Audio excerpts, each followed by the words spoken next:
You duh, yeah, you duh. You down with A.I.P? Yeah, you know me. Anything is possible. The creed, the key. On the mic, I'm the truth, no fantasy. Podcast flow, old school vibe guaranteed. A.I.P, every listener knows. Breaking barriers, smashing the foes. Convos deeper than a philosopher's prose. We planting seeds, watch how it grows. Jumped on the beat like a classic cassette. Late night talk, the vibe you won't forget. Dropping wisdom gems, the grind is set. Every story told, ain't no limits met. You open the mind, the world opens wide. On this podcast, real thoughts collide. From the cooks in the kitchen to the suits we chide. Dreams get bigger when the truth's supplied. Sip on success like it's poured in a mug. Real talk, no BS, no need for a shrug. In your ear like an anthem, snug as a hug. Tune in, feel the buzz, plug after plug. A.I.P, every listener knows. Breaking barriers, smashing the foes. Convos deeper than a philosopher's prose. We planting seeds, watch how it grows.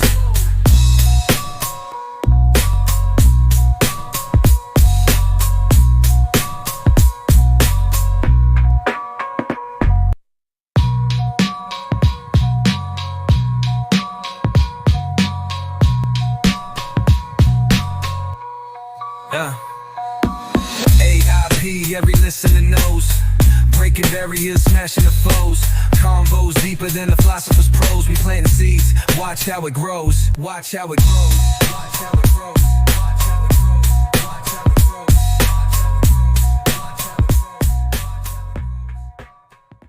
grows. Don't want no shackles. Don't want no shackles on me. Don't want no shackles. Don't want no shackles on me.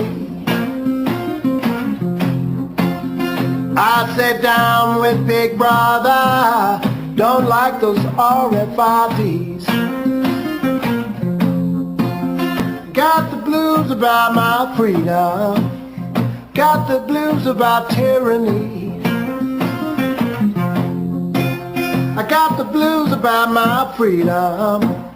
Got the blues about tyranny. I sat down with Big Brother and the national ID. Don't want a chip in my wallet, chip in my car. And if I want to travel, it's nobody's business how far. Don't want no shackles. Don't want no shackles on me. All you ever hear about in this country is our differences. It's all they ever talk about. Politicians and the media always pushing the things that separate us, things that make us different. That's the way the ruling class operates in any society. They divide the rest of the people. They keep the lower and the middle classes fighting with each other so that they, the rich, can run off with all the fucking money. Fairly simple thing. Fairly simple thing happens to work. Anything that's different about us, you know that's what they're pushing at you. Racial differences, religious, ethnic, national backgrounds, jobs, income, education, social status, sexuality, anything they can do to keep us fighting with each other so that they can keep going to the bank. It's a big club, and you ain't in it. You and I are not in the big club. Keep it home, baby.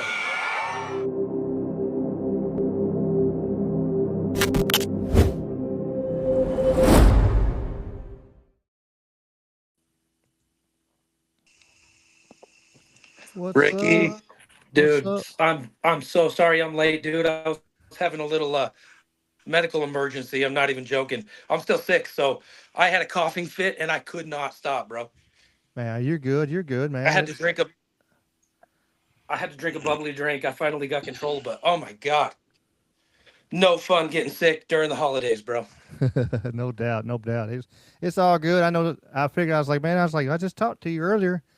I said, no, you were excited about being on here, so man, you're good, man. Yeah, I'm a stuff little red in the happens. face right now, but it's not excitement. Yeah, it's friggin' duress. I'm sorry. Jamie, how you doing, bro? I'm well, brother. How are you, Mr. Duffy? Good to see you. I'm a little over hot, but put on my Bigfoot hat out of respect. Hell yeah. Since you're here What now, y'all I was gonna go ahead and I was gonna start it off and play that one music video Am I real coming quick. through okay? Yeah, yeah, I can hear you. All right, just making sure. Yeah, I understand.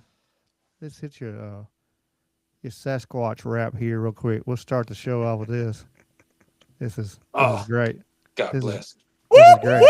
That's the sound of Sasquatch. That's the sound of the beast. That's the sound of Sasquatch. That's the sound of the beast. I'll show you where the Sasquatch is.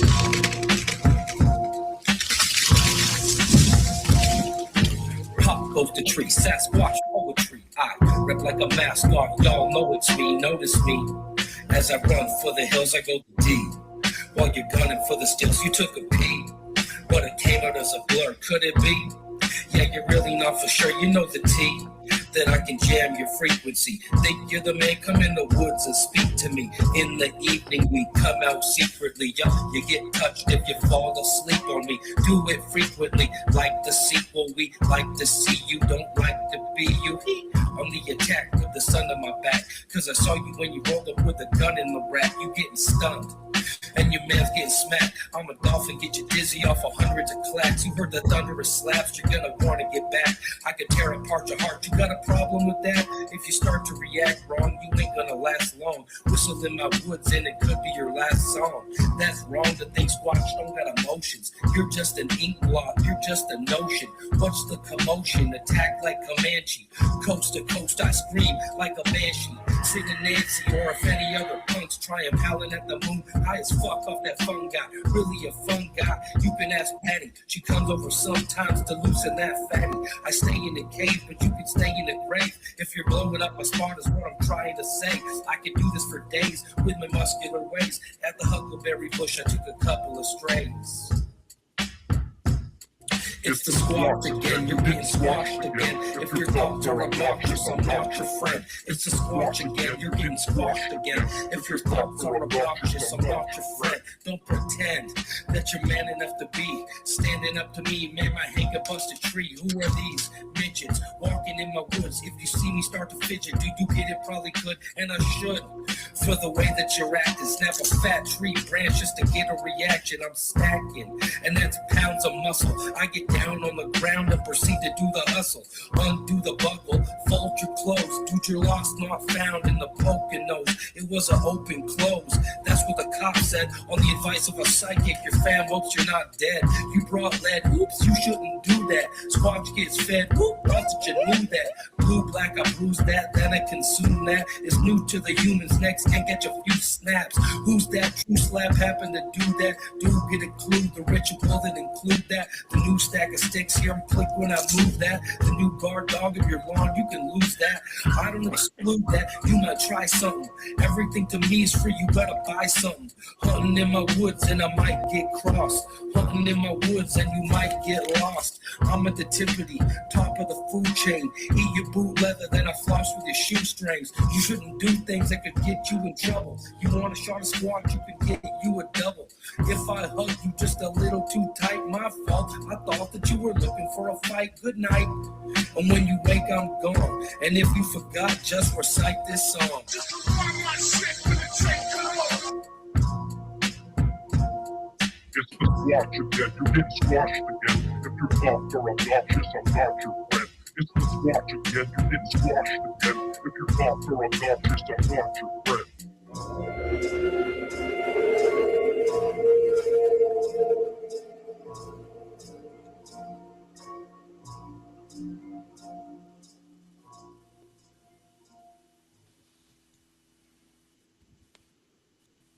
Thank you, thank you. Yeah, that's That pretty was cool. produced by a really cool kid out of California that has his own Bigfoot channel, Sovereign Cosmic Wildman. He's got some good evidence. Cool dude that made that beat and then let me write a rap over it. And me didn't charge me. Super good guy. That was a fun song to make. Hell yeah, that's pretty cool. Hell yeah. Well, Mr. Duffy, for the ones that don't know, I guess tell them about yourself and tell them what kind of give everybody in our that's listening and in our chat to give them an idea, kind of rundown who you are and um, what you about, Mister, my friend. Well, first I got on YouTube looking for the truth, Ricky, like all of us. Hmm. But Bigfoot became part of that truth. And that was the first thing I actually looked up when I got on YouTube is Bigfoot. I thought, what am I going to do here? Got the internet at my fingertips, got a new laptop for Christmas. And yeah, I started just researching, man, online and doing the armchair stuff, and trying to figure out, is this real? Where does the truth lie? No pun intended, because there's a lot of lies in the Bigfoot world, a lot of manipulation. And eventually, I decided I'm going to go out and start looking for the stuff myself.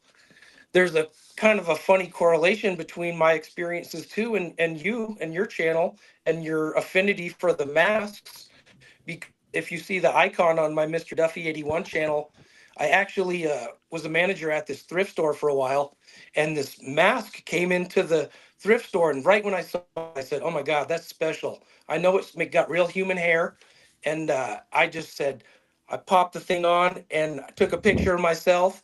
And honest to God, bro, after that, I started having some like strange paranormal kind of stuff happening, like in my house and hearing taps and noises and seeing my cat start reacting to it. And I'm like, man, is this like real or what's going on here? I think I like unleashed a monster maybe, but I wasn't really intimidated because I've always kind of had the mentality that I was a shaman. You know what I mean? I've always been really mentally strong. I mean, if I got mad, I wouldn't talk to you forever. I don't even talk to my own father if you piss me off bad enough. But I was just very resolute, very strong in what I did amongst my friend group and in school and in my social groups growing up.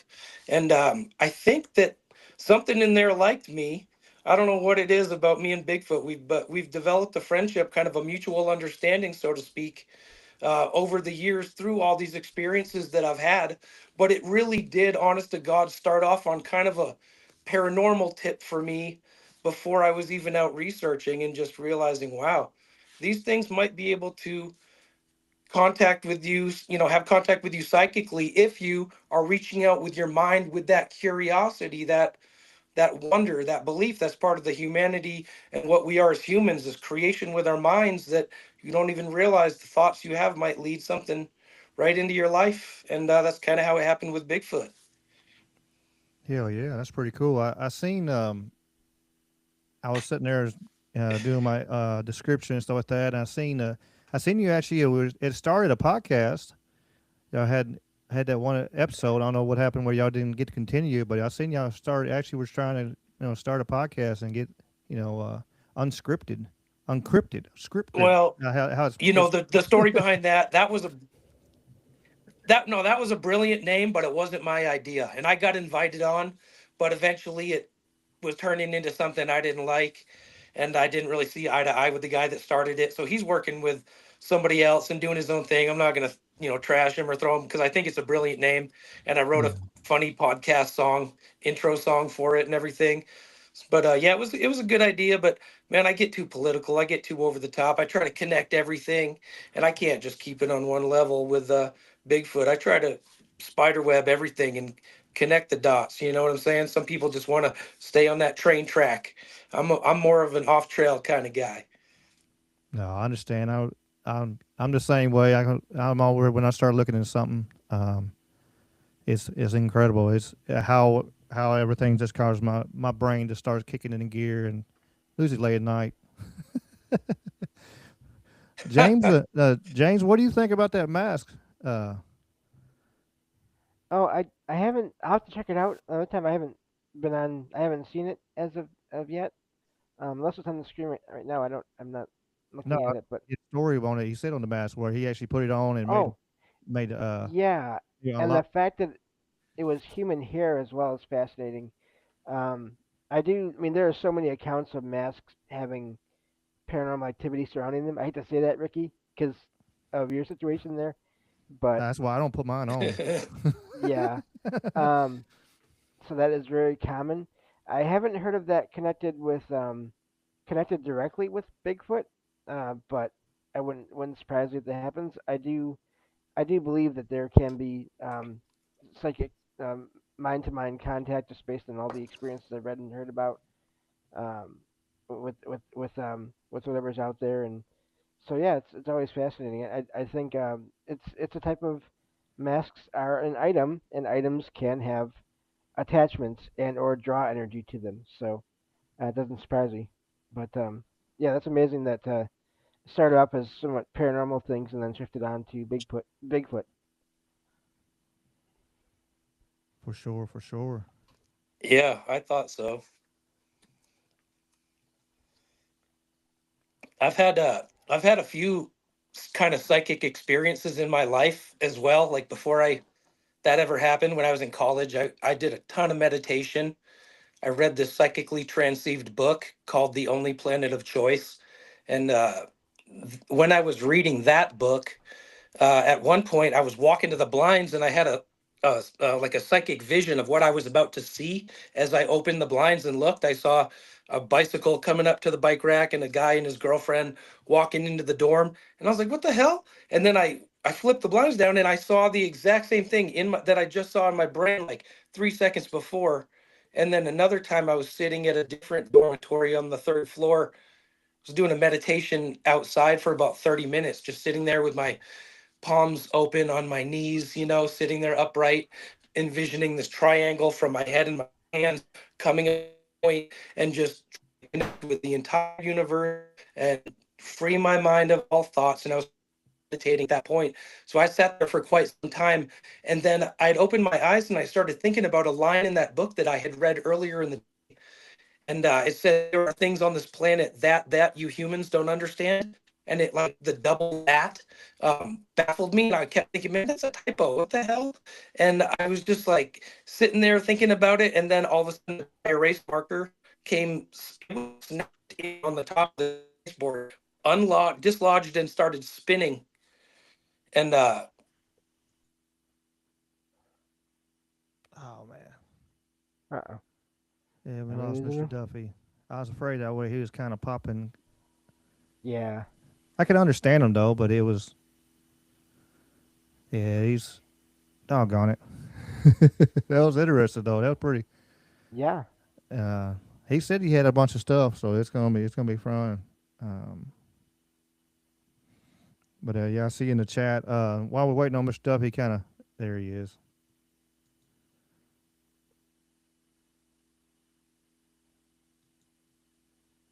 I think it dropped me. Yeah, sometimes it will. Riverside, like it takes a lot of bandwidth on your internet and stuff like that. Sometimes it's kind of funny. Um, push come to shove, you might have to cut your camera off. That way, sometimes I know it works good Yeah, when it works. if it happens again, I'll change. Okay. I'll change positions if I need to, even in the house. I'm kind of over in the corner in a brick room, so that might have something to do with it. Yeah, because you were coming you were Anyway, yeah, understandable, but I you was were in and telling you. out a little bit. Oh, darn. Good. Well, I might change things up here. See better, Yeah, it looks like better it froze you for bandwidth. a second. Oh, there you go. Now you're back. Come in here. Okay. Anticipated this could happen.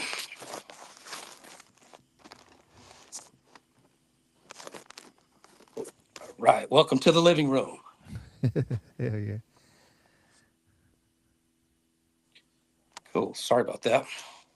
It's all So good. yeah, I was saying I've had some psychic experiences before that stuff, before Sasquatch. So it didn't surprise me that, you know what I mean? That kind of stuff. Maybe I've kind of allowed myself to build my mind up to be ready for that possible psychic Sasquatch communication um, stuff. You know what I mean?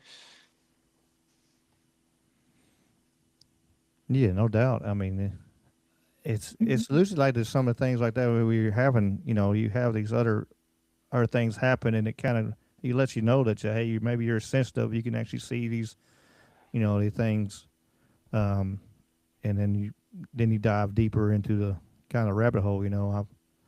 I've learned more and more on myself. Like I've found different things where I'm actually that I'm more sensitive and stuff like that. And I find out later that it runs in the family. I'm like, oh, okay, cool, yay. But, uh, but Yeah. yeah, Sure. I mean, I think people can open themselves up to, like I said, practicing doing the meditation, but I've always kind of been pretty mentally strong, you know what I mean? And I just think I was whatever, ready for it. I mean, Sasquatch got a pretty big head. They probably got a pretty big brain, but the Sasquatch psychic is kind of like, call it the woo and like to talk about it. But it's interesting because not only were those tappings and stuff happening at my house, but one day I came up to my parents' house and to do some laundry because I had to pay for laundry where I lived. And I was downloading some interviews on my computer hard drive. I wanted to listen to them in the future. And I started thinking about Bigfoot. Close I was to the mountain. And I don't know if you know who David Paulides is. He wrote the Missing 411 series, which is a whole story of itself. And I good and bad about the guy. But point is, I thought, well, he lives right here. Like Bigfoot could, if they even knew that he's writing these books about missing people, maybe they would be curious. He wrote 2 books about Bigfoot to the Who, California. So I'm just like theorizing, okay, Bigfoot, no David Paulides. I'm thinking about it hard for hours. I started thinking they could walk from Conifer. I've seen a video of white Colorado, and I thought they could come right over the mountains, right down this other side, right over this mountain where I'm looking at here, and they could be at this house in like 2 or 3 hours. And I thought, what if they just showed up? And I start thinking all these. This is like 2 in the morning, so I wrap up, get all my laundry together. I go to the front door and I open it. All of a sudden, dude, in my mind's eye, literally, like it felt like they were standing right in front of me, but this feeling of like blam in my head, like, see these brown like energies in front of me, and I didn't even have control of my body. The friggin' my arm slams, the door closed. I back up and I'm like, what the frig was that? And I'm like, dude, I'm like, you're freaking yourself out right now. I was like, I don't know if that was a psychic experience that I just had. And I was like, what the frig? It was like not a normal occurrence that you would normally have in your life in a year, in 10 years. It was this like weird, overwhelming feeling. So I slammed the door closed and I'm like, dude, get a hold of yourself. You got to get out to your car. There's mountain lions up here anyway. I hit the clicker to the car. The lights flash. I can see I can go to the car. There's nothing outside. I hurry up, turn around, lock the door, run to my car, put everything in, drive home, take my laptop when I get inside. I put the case on the couch and I put the laptop on my kitchen table and open it. And dude, then my laptop case goes flying like 4 or 5 feet in the middle of my living room. And I said, okay, this is not a friggin' joke anymore. That was the confirmation where all these taps, all the shit my cat's doing, I'm like, this is really happening. This is not this is not a joke. And so I started having stuff like that happen. Now, I got married like a year later, sometime in between, met a girl. We only dated for like 6 months, moved in together and got married. And one day I'm on the bed, I'm on top of her. I got my hands on her wrist. I give her a kiss. I get up gently and she goes, and I was like, are you okay? I thought, did I poke her with something? Like, did my weight get her? I was just like, are you all right? She goes, yeah. And I said, okay, well, I don't want to like mess with her, but she seemed like something happened. And I didn't like ask her again. I just got up. I walk out of the bedroom and dude, my friggin' front door is wide open. And I don't leave the deadbolt unlocked. Like the kid wasn't home and there's no way. I'm just like, what the fuck? The door was open. She didn't say anything. She's just like, that was weird. Well, a couple days later, she's like, hey, I had to call my mom because remember the other day, when you asked me if I hurt you on the bed, and I said, yeah, what happened? She goes, well, I don't know, that sounds crazy, but she goes, I saw 2 Sasquatch walk through the wall behind you. And I'm like, what? Hmm. And she's like, yeah, and it was like a little one and a big one holding hands. Swear to God. And she says the big one turns at her and goes like this and fucking looks at her in the eye. Dude, it walked through the interior wall in the direct path where the fucking front door is. And I'm like, holy crap, bro. I mean, you know what I mean? That's some strong psychic energy right there. Like, but there's behind my back, dude. And I want to see these friggin' things, man. I want to see one. I have seen them, and so has my wife. One time, I'm not married now, but one time she went to work. There's a Kohl's department store, and there's like a, there's all these retaining walls that go down to the river. So like the trees that are at the base, the tips of the trees are right at sidewalk level. And when she pulled into Kohl's, she dropped her kid off at daycare, pulls into Kohl's and goes around to go to where she works, and driving through an empty parking lot. And on the left, there's like a fucking 8-foot Sasquatch in the tree. She says, I stopped, the lights are right on it. It turns around like away from the light, and then it looks back at her, and then it starts climbing down the friggin' tree. But dude, I've done research down there. I walked across a bridge going a different way over there, found a missing beagle sign. And when I walked on this grassway behind Coles, I found the head of the beagle, and the skin had been peeled off. So it was connected inside out at the nose. And it was sitting on the ground, only the head of this beagle with inside out skin. So you couldn't even see what color the hair was. But once I left again and I saw the sign, I went, holy shit, that was that friggin' beagle. And I found a few dead dogs along this one particular creekway that I research here that comes right out the mountains down to a reservoir, goes all through the town and into the Platte River and, onward. So I've realized they're following these waterways. And I started doing research though one day because I had to go pick up my stepdaughter at school and I was early. So I said, oh, I'm going to go park and walk across the street on these little trails for a minute. And I started finding all these little stick configurations and like statues and shit. And I'm like, what the frig? I'm like, is this Bigfoot like little ones or something? And so I just started documenting it. I was making videos and saying, look what I found. Like, this isn't normal. And there's a researcher named Chris Noel out of Vermont. And I sent some video to him and he's like, here, I'll put your stuff in my book. So pictures of my Sasquatch evidence made it into his book, talking about the nearness of Sasquatch and how these things were coming right up to Wadsworth Boulevard here on west side of Denver, like in suburbia, dude, where there's houses and there's maybe, half, 3/4 of a mile wide greenbelt area that goes all the way to the mountains. And they're like building stick structures. And I find their footprints in there. And I just started documenting all this shit and realizing I don't got to go all the way to the mountains and like be up in mountain lion territory risking my life because I'm doing it by myself, which still, the higher you get, the more stuff you're going to find, the more, when you're with the big boys, it's a whole different thing than when you're like where the juveniles are. But even where the juveniles go, their parents got to come down. And I've found, big footprints going in and going out barefoot in February where nobody's going to be walking miles in the mud, during a snowstorm.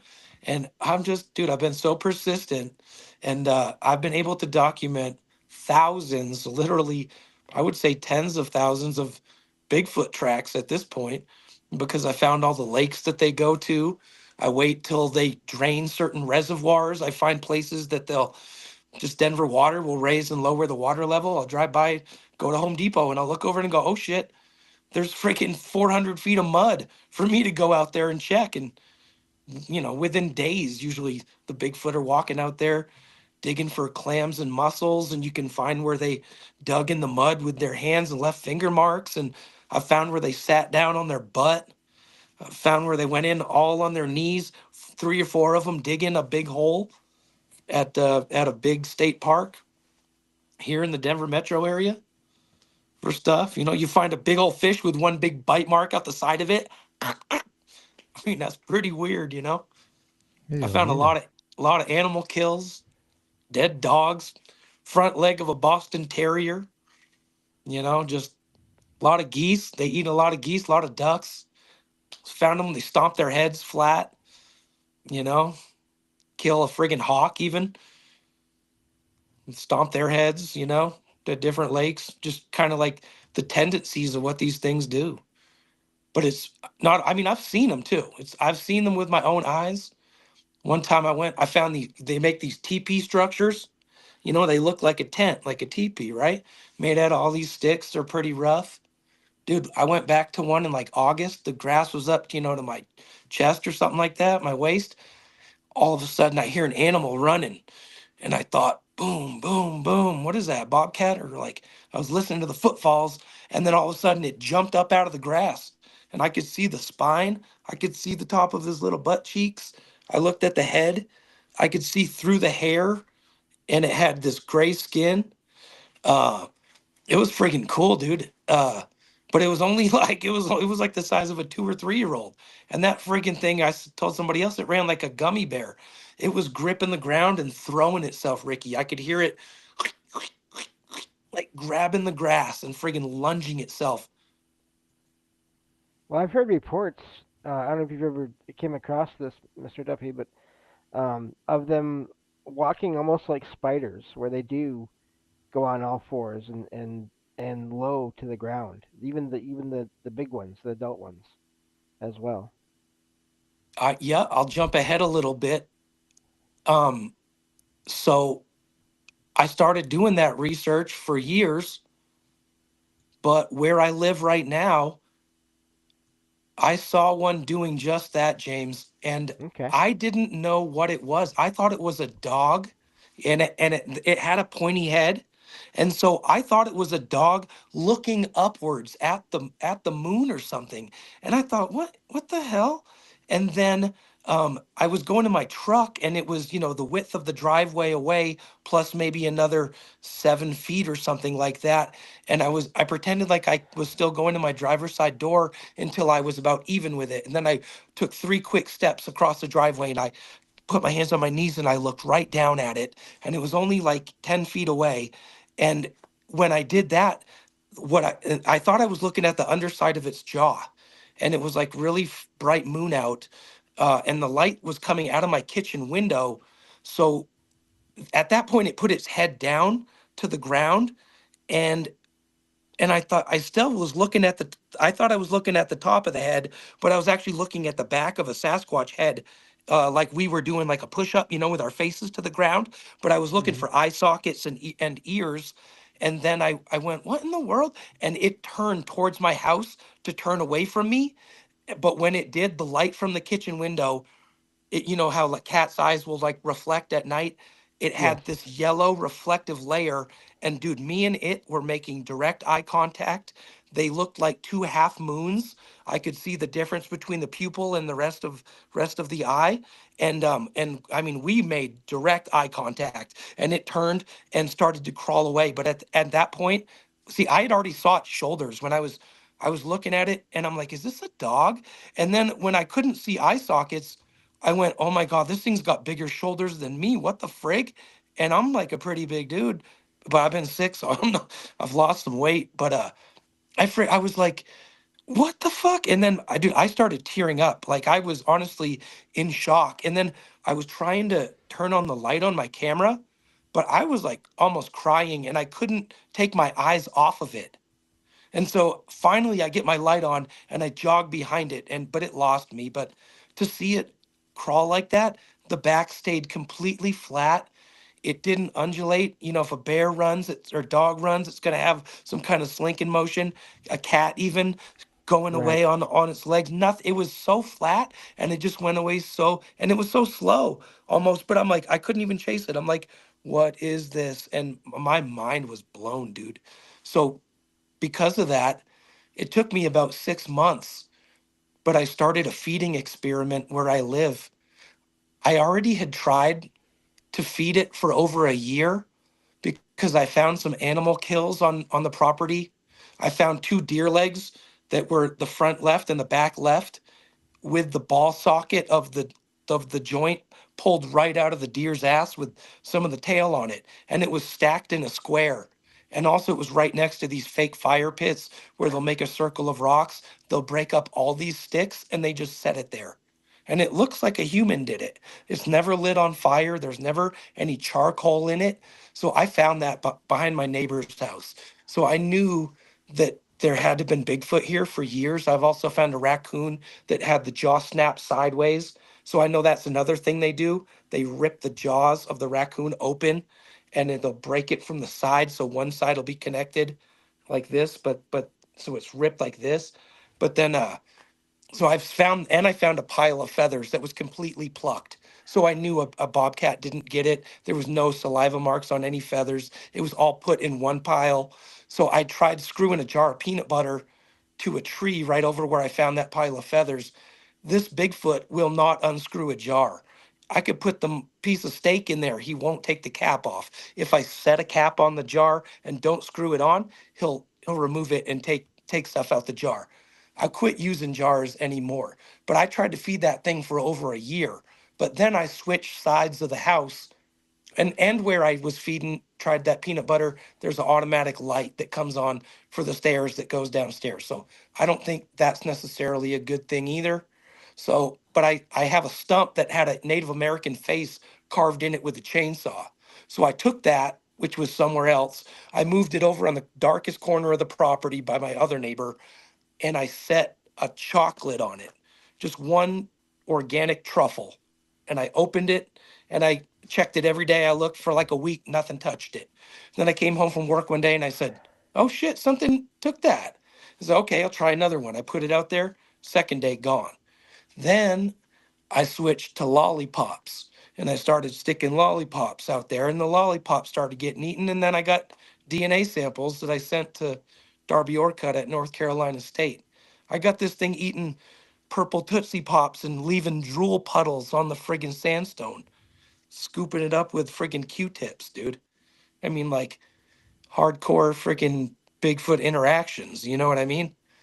It went from, is Bigfoot real, to, hey, my friend, and having them respond to me.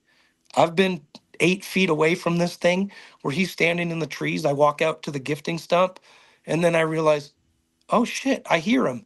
Every time I'll say something to the camera, I could be like, oh, he was here. That's when he moves. He'll take one side step and I'll hear it and be like, did I just hear something? It goes dead silent. And then I'll say, I think I just heard something. And as I say that, I started realizing, holy fuck, he's right there. And that's happened numerous times. I got it on camera where I went out to feed him, and I went out and I had already fed him and he ate all the stuff. And I said, hey, bud, I hear you. Hey. And I waited a minute. And then I walked out to the middle of my driveway and I said, are you here, dude? And then he goes, you hear this fucking pop noise. I've never done that to the Bigfoot in my life, but I returned the call like that. And then he was going further down the property away from me, making those noises 3 or 4 times on camera. So like I interact with them. I realize they make these owl noises now.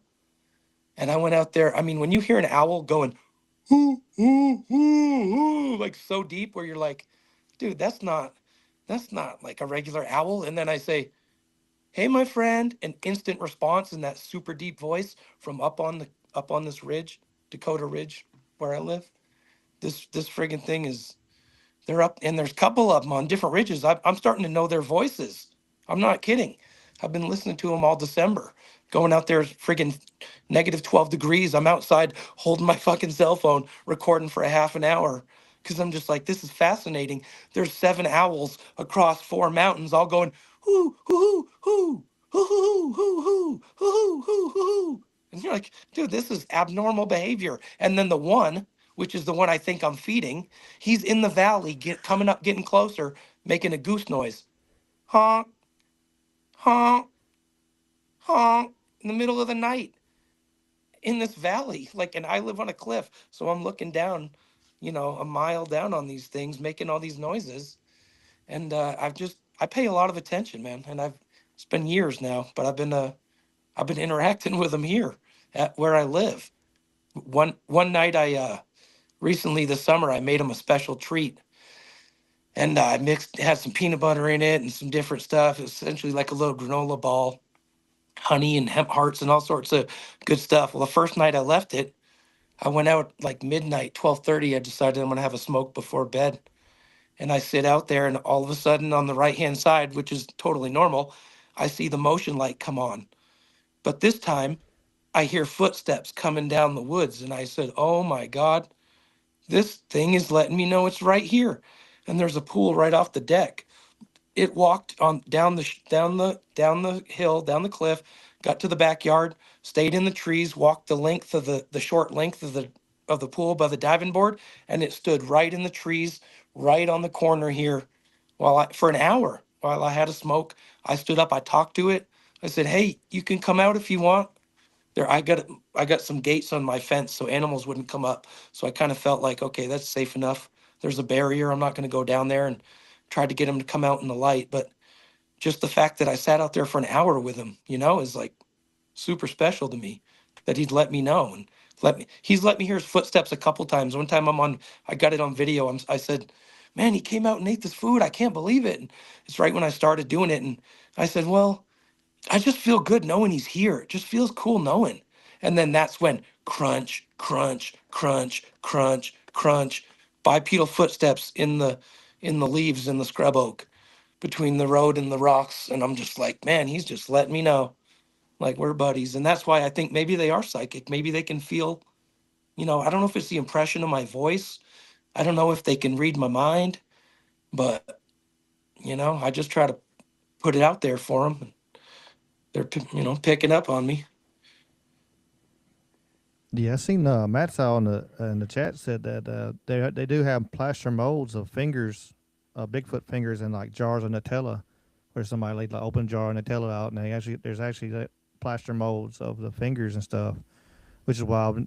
There has been, I've heard people talk that that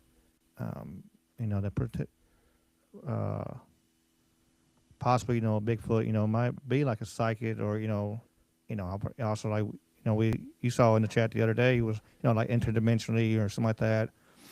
But as always, anything is possible for sure. It could have that psychic. It understands that like that you're not causing it. You want no harm for it. You're not trying to hurt it. You're trying to be there.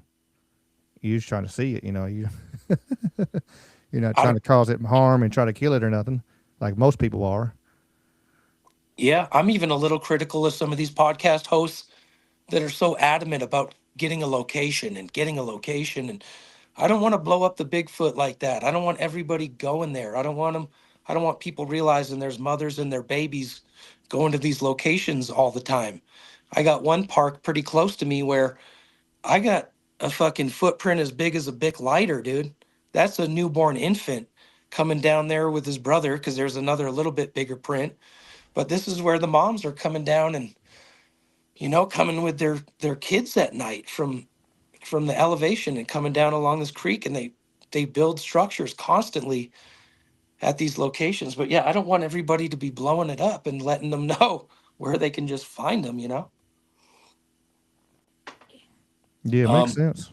Because if they do find out exactly, for sure you have some in that area, they're going to bombard it, and then either they're going to move away, or something's going to happen to them.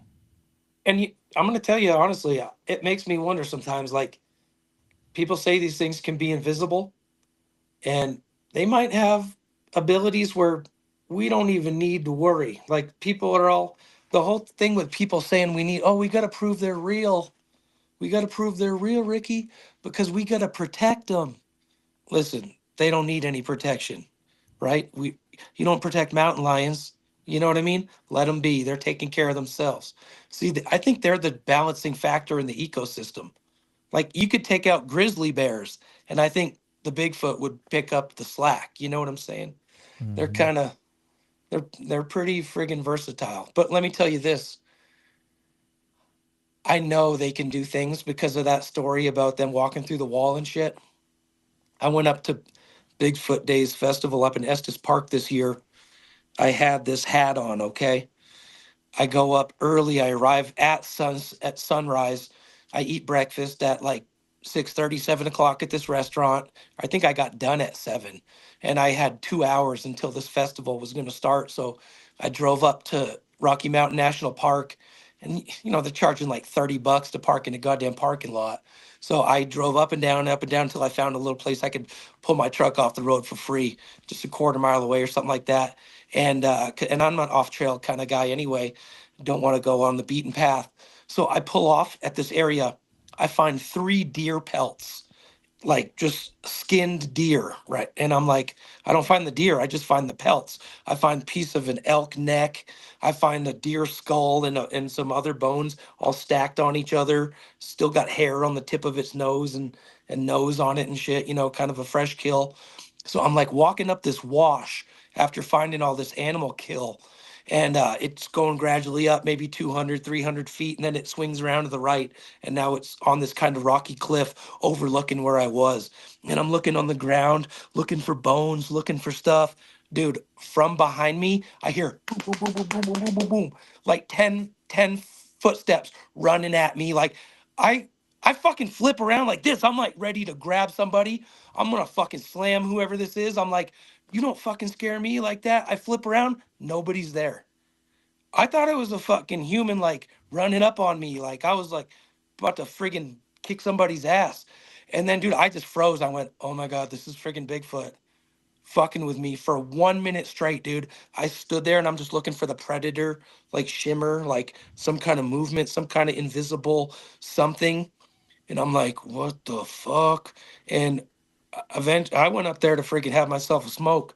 So I finally was just like, hey, listen, don't mess with me. I'm gonna have a smoke. I'm gonna give you a little tribute here, give you a blessing. And I sat down there and tried to calm down and freaking do a little ceremonial smoke for the Bigfoot because I was like, holy shit, I am scared. So I went to the Bigfoot Days Festival, had a great time, stared down Russell Accord and the fucking CIA pieces of shit on Expedition Bigfoot. And after that, fucking I says, well, I'm gonna go camping. And I went out and I found I looked like 5 spots. Trump had everything shut down. Everywhere you could camp, you had to walk in. Parking lots were full. I didn't know the area. I went to like 5 or 6 places. Finally found a place I could camp. Um, Went up and I found a Sasquatch structure, and the sun started to set. And I thought, dude, do I want to camp right here after what just happened to me? And Rocky Mountain National Park and missing people. And I started going, you know what, dude, I'm by myself. I'm armed, but I don't even want to mess with it. And I ended up not even going camping that night because I was so disturbed from the paranormal and the what if. And I usually don't get scared of Bigfoot. I'm usually like, it's all good. You know what I mean? But that one was a little too like, gotcha, you know? And I was like, I don't know if they're so good in every place. Like just because they're cool with me at my house doesn't mean they're gonna be cool everywhere, you know? Yeah, and I mean, you stumbled onto what sounds like, again, like you said, fresh kill zone. So it could be they were wondering, what's this other possible predator doing here? Are they looking for more food? Well, that's my food. So I wonder about that as well. But then also, yeah, the unfamiliarity. Um, Makes sense that they would want to get your attention and maybe try to chase you off. Yeah, James, it was pretty scary, bro. I'm not even gonna lie. Like, it took me like a full minute to just catch my breath and be like, "Don't worry, they didn't hit you like the first time." But see, there's a trail called Long's Peak up there, and you can look it up on the internet. It's gravelly and it goes off at an angle, but it isn't. I mean, it doesn't look like a sheer cliff, the pictures I've seen, but the point is a lot of people die up there. And there's a lot of these high elevation deaths where, oh, a hiker fell, a hiker fell. Dude, after hearing those footsteps run up on me, I can only imagine the shove that would accompany that because they were fast, bat, bat, bat, bat, bat, bat, like running at me. I used to be the fastest friggin' kid on the soccer team, dude. I used to be able to run like crazy.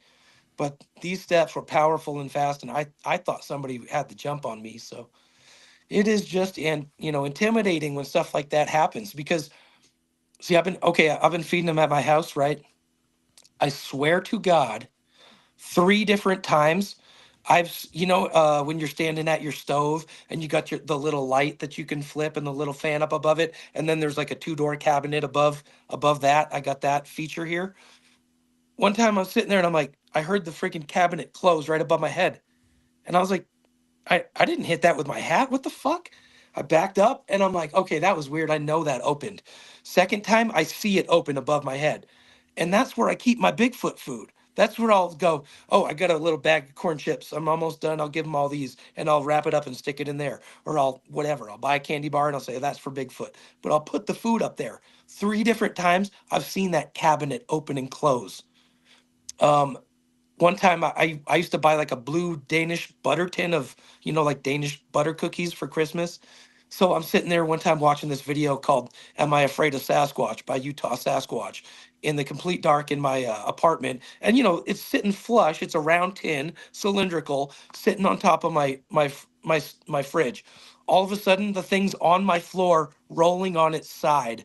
And I'm like, what the hell just knocked these cookies off my fridge, right? Then 2 more times I've seen. One other time it got knocked off, and I told my wife, "There's no way that happened randomly. That is too weird. Maybe they wanted some cookies. I felt bad. I left them some one time, but a third time, me and my ex-wife, when we were going through divorce, we both watched the tin go up, wobble, and go back down, 8 or 9 inches in the air, nothing touching it, and then it goes back down. She was Muslim, prayed 5 times a day, super devout religious. I'm just a fucking, psychic nutcase. But I mean, powerful energies, bro, of belief, of like strength of mind. And all of a sudden, the Sasquatch are like showing me these things. One day I got all my vitamins out and I made a video about Sasquatch nutrition. And I told my wife, don't, I know this looks like a mess. There's like 20 bottles of pills, but I said, I want to show how, this pine bark and this omega-3 and all these different supplements that I got to take from nature. Bigfoot's eating this shit. This is part of his diet. I'm like, look, I'm talking all about raw food and raw diet and how it's so much healthier if you eat uncooked food and unprocessed food, and talking about the Bigfoot being healthy and all this shit. Well, my wife's like, okay, no problem. And all of a sudden, one of the pill bottles, this is what we heard. We didn't see anything move, but all the pills in one bottle go, and we're just freaking look at each other like, oh, what the fuck? Did you hear that? She's like, honey, that was real. I'm like, I know, I heard that. She's like, oh my God, these Bigfoot, like, how do they do this? It's unexplainable, dude. Strong connection with them though.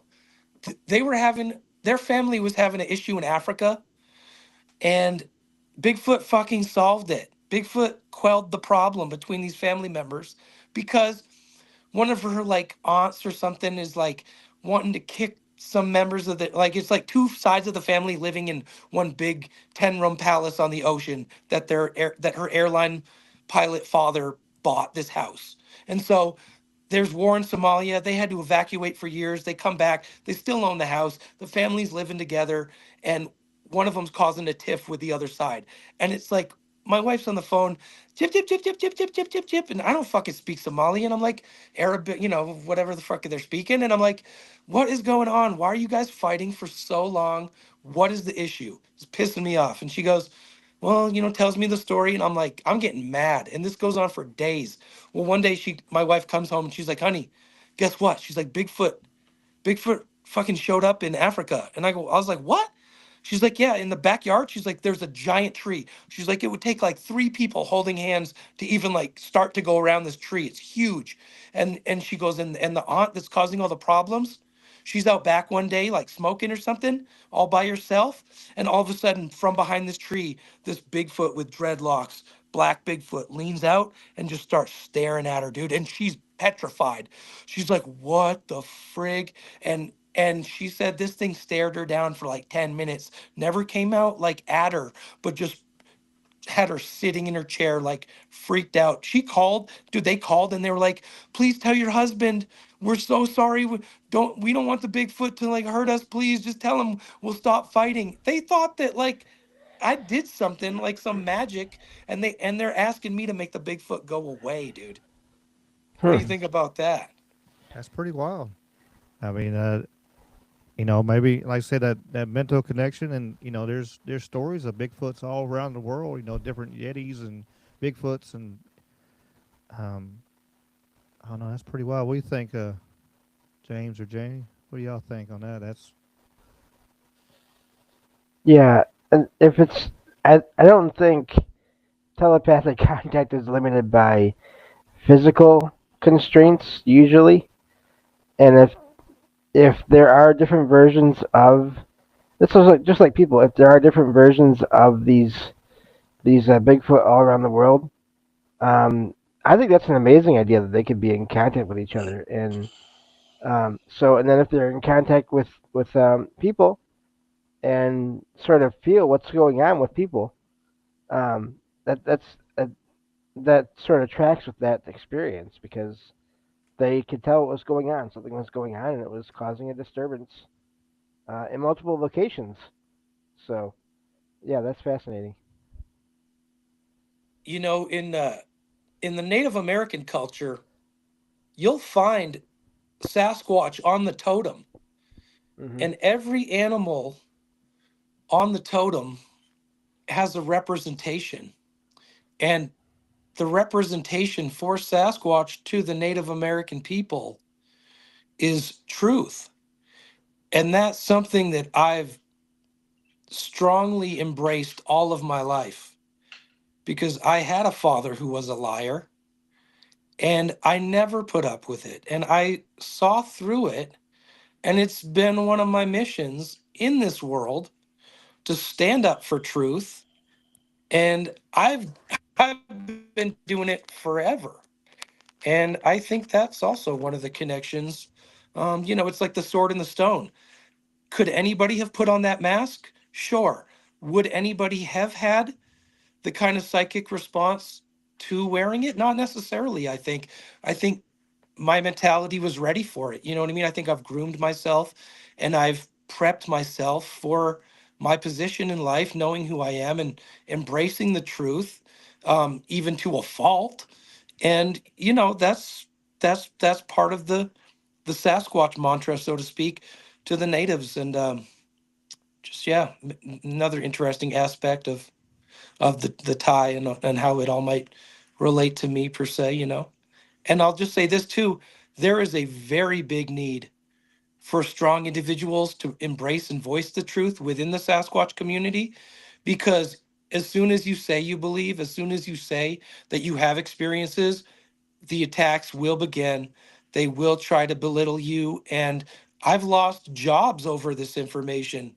I have literally had I it wasn't the reason given, but I know the guy didn't like me because I was open about some of the Sasquatch information. I've had open harassment, had people call my family members trying to slander me, calling my work, saying they know where I work because of this Bigfoot information and my dedication to presenting the truth online.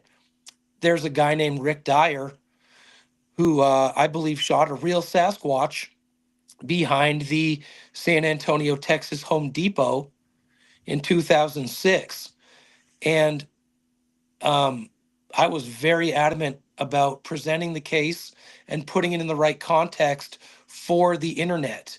And because of that, my wife received a phone call saying I should be shot and thrown in the river and that people knew my location at that current moment. And she calls me and says, "Where are you?" I said, "I'm out in the woods doing some Bigfoot research. What's going on?" She was down in Texas. And she said, "Somebody called me and just threatened your life. They tried to extort me for money." I said, "What'd you do?" She said, "I hung up on him." I said, "Good. Don't worry about it. I'm not worried. I'm armed. You know what I mean? Bring it on. I'll put a 357 in your fucking head." But you know, I'm not really intimidated. I've seen the harassment and it's all a bunch of fucking bullshit. But that's what happens. You get to the truth. There is a government cover up. There are people presenting the information in the wrong light, in the trying to skew it and make money on it.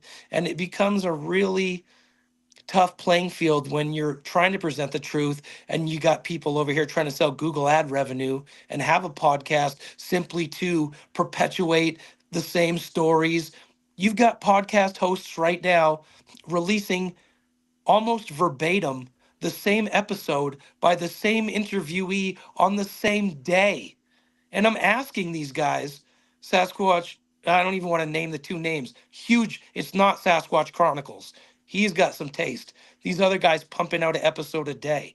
And I'm like, do you guys are you guys talking to each other? Are you even paying attention to realize you're releasing the same? And it isn't. It becomes a money-making frenzy and a big circus which is great for the kids, but it's not great for the researcher when you're trying to present the truth and present the evidence to the people. And it's almost like the interview now is where you have to get your information out because you can't get people to follow your research. The YouTube algorithm isn't promoting your research. And if your channel's not monetized, YouTube doesn't have the incentive to even promote your video because they're not making any money on it.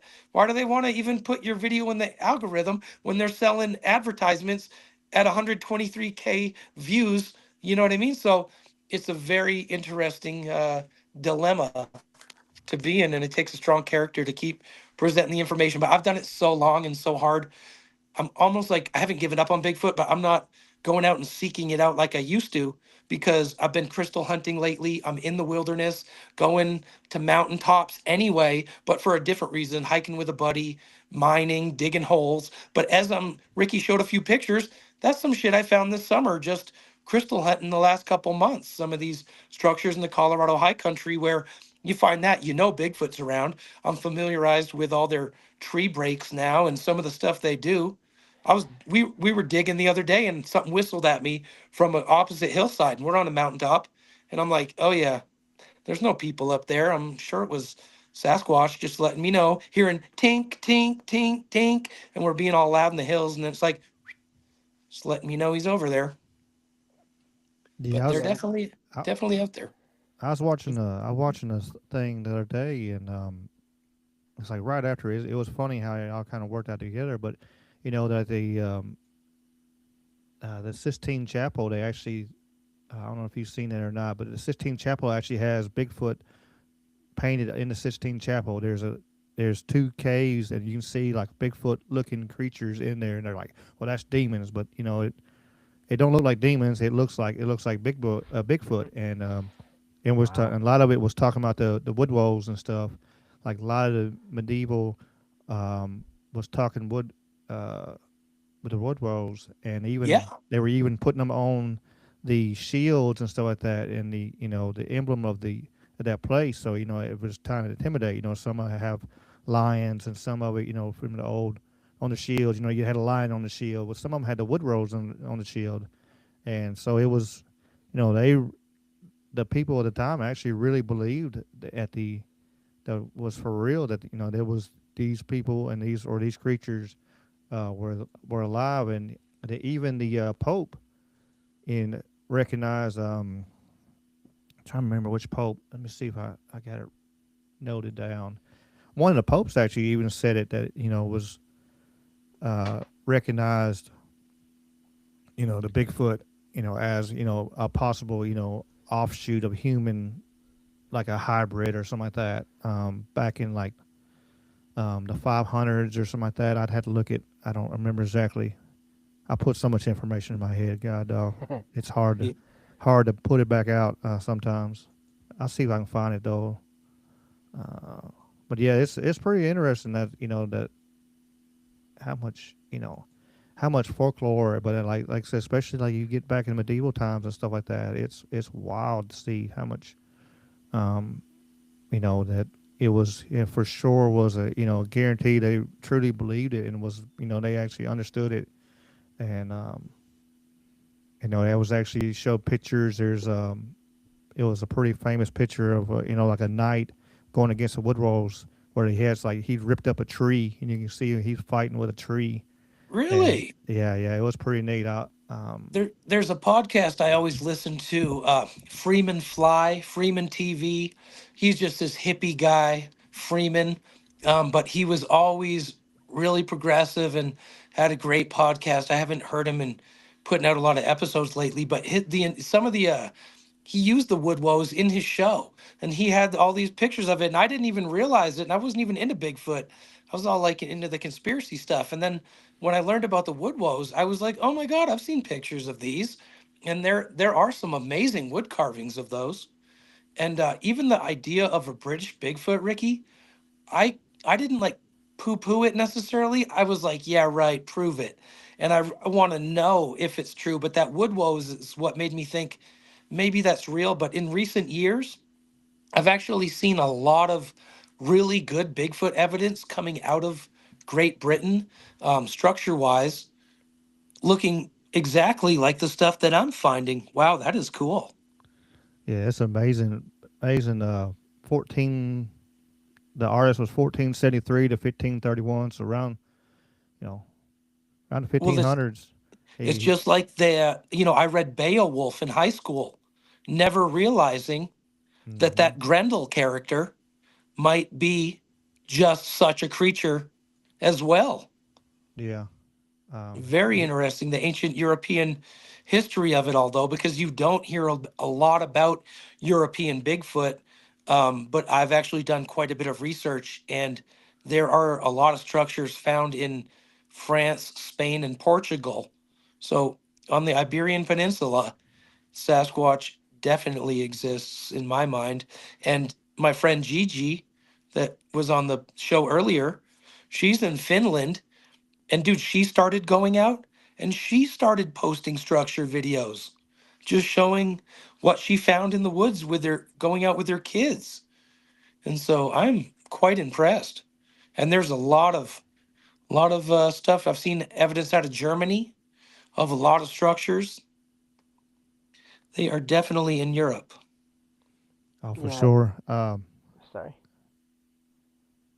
No, I wasn't a Bigfoot playing golf. I Uh, was just gonna say Jason too. Barker said the only difference between a British Bigfoot and a North American is the bad teeth. Ah, I was what were you I going was what were you gonna say, James? I'm curious.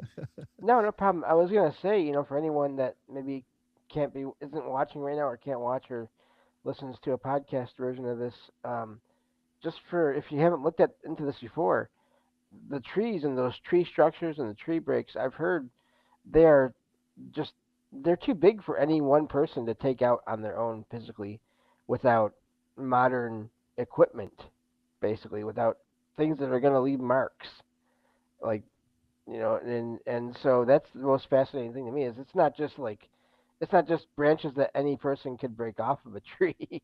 It's things that people cannot take off on their own or even with people unless they have tools. That that is very interesting. I'll tell you what, the more you analyze it, this is totally forensic. This is a forensic study. This is a forensic science where you have to analyze the scene, right? As soon as as soon as people see a cut piece of wood, they go, "Oh, what do you that there's a cut mark right there."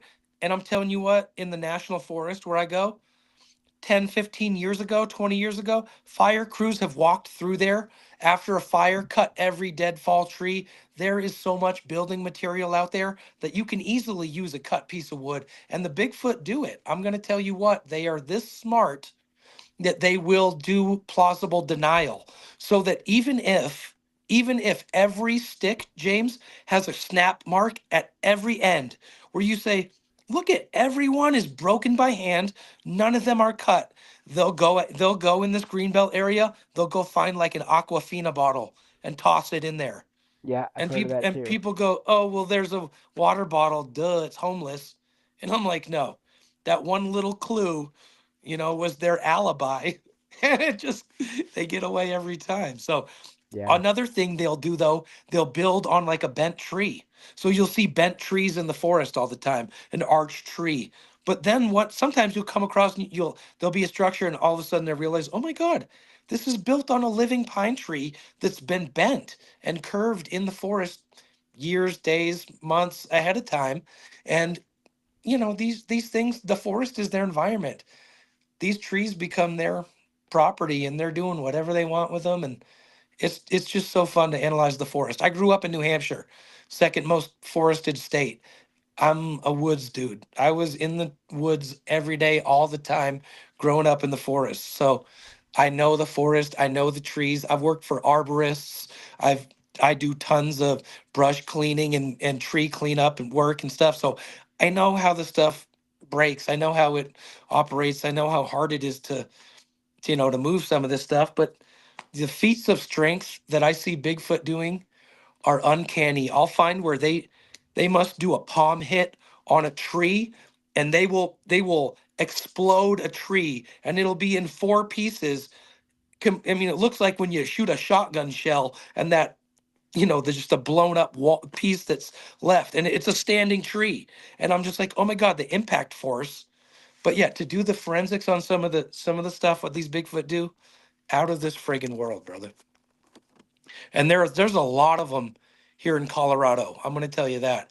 There are there's so many. I don't know if these estimates on the population that, Jeff Meldrum's and all these other, I don't like the guy.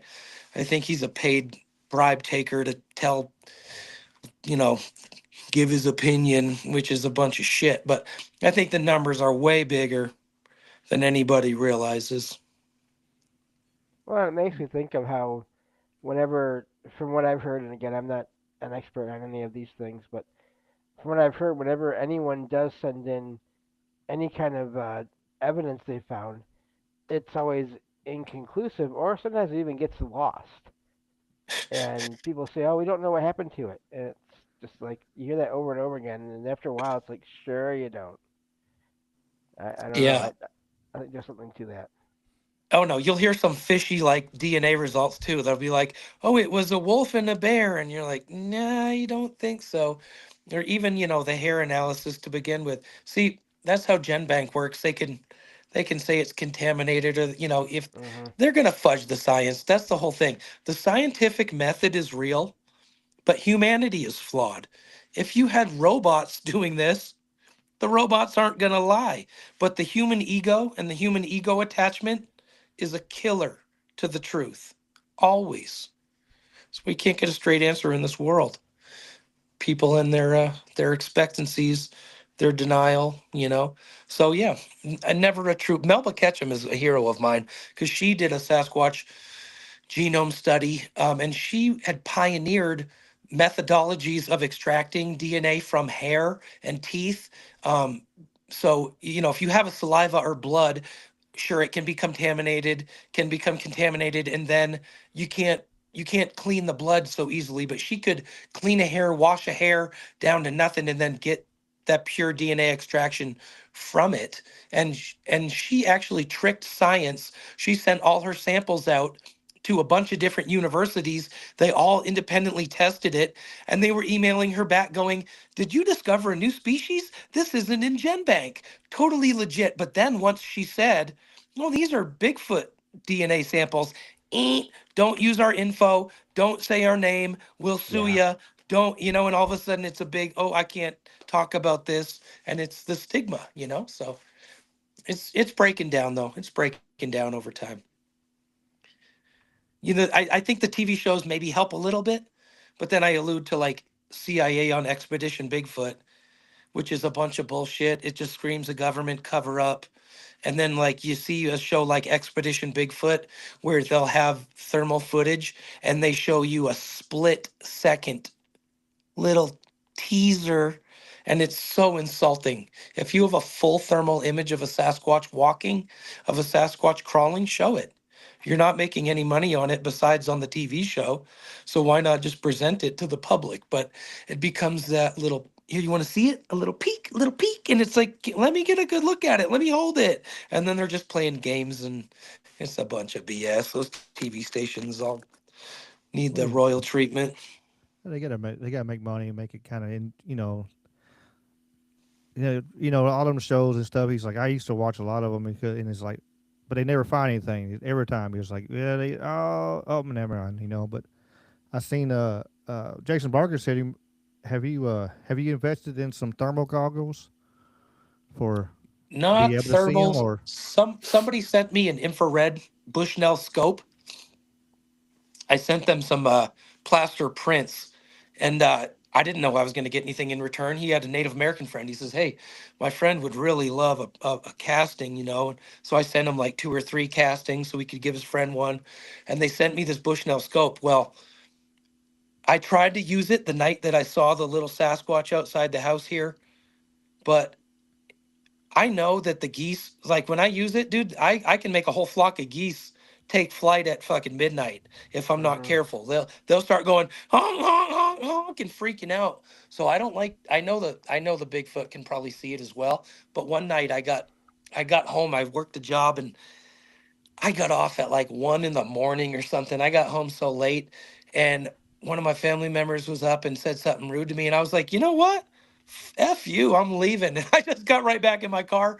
I grabbed that Bushnell scope, and I had found a big structure that had just been built right in Lakewood, Colorado, in this greenbelt area.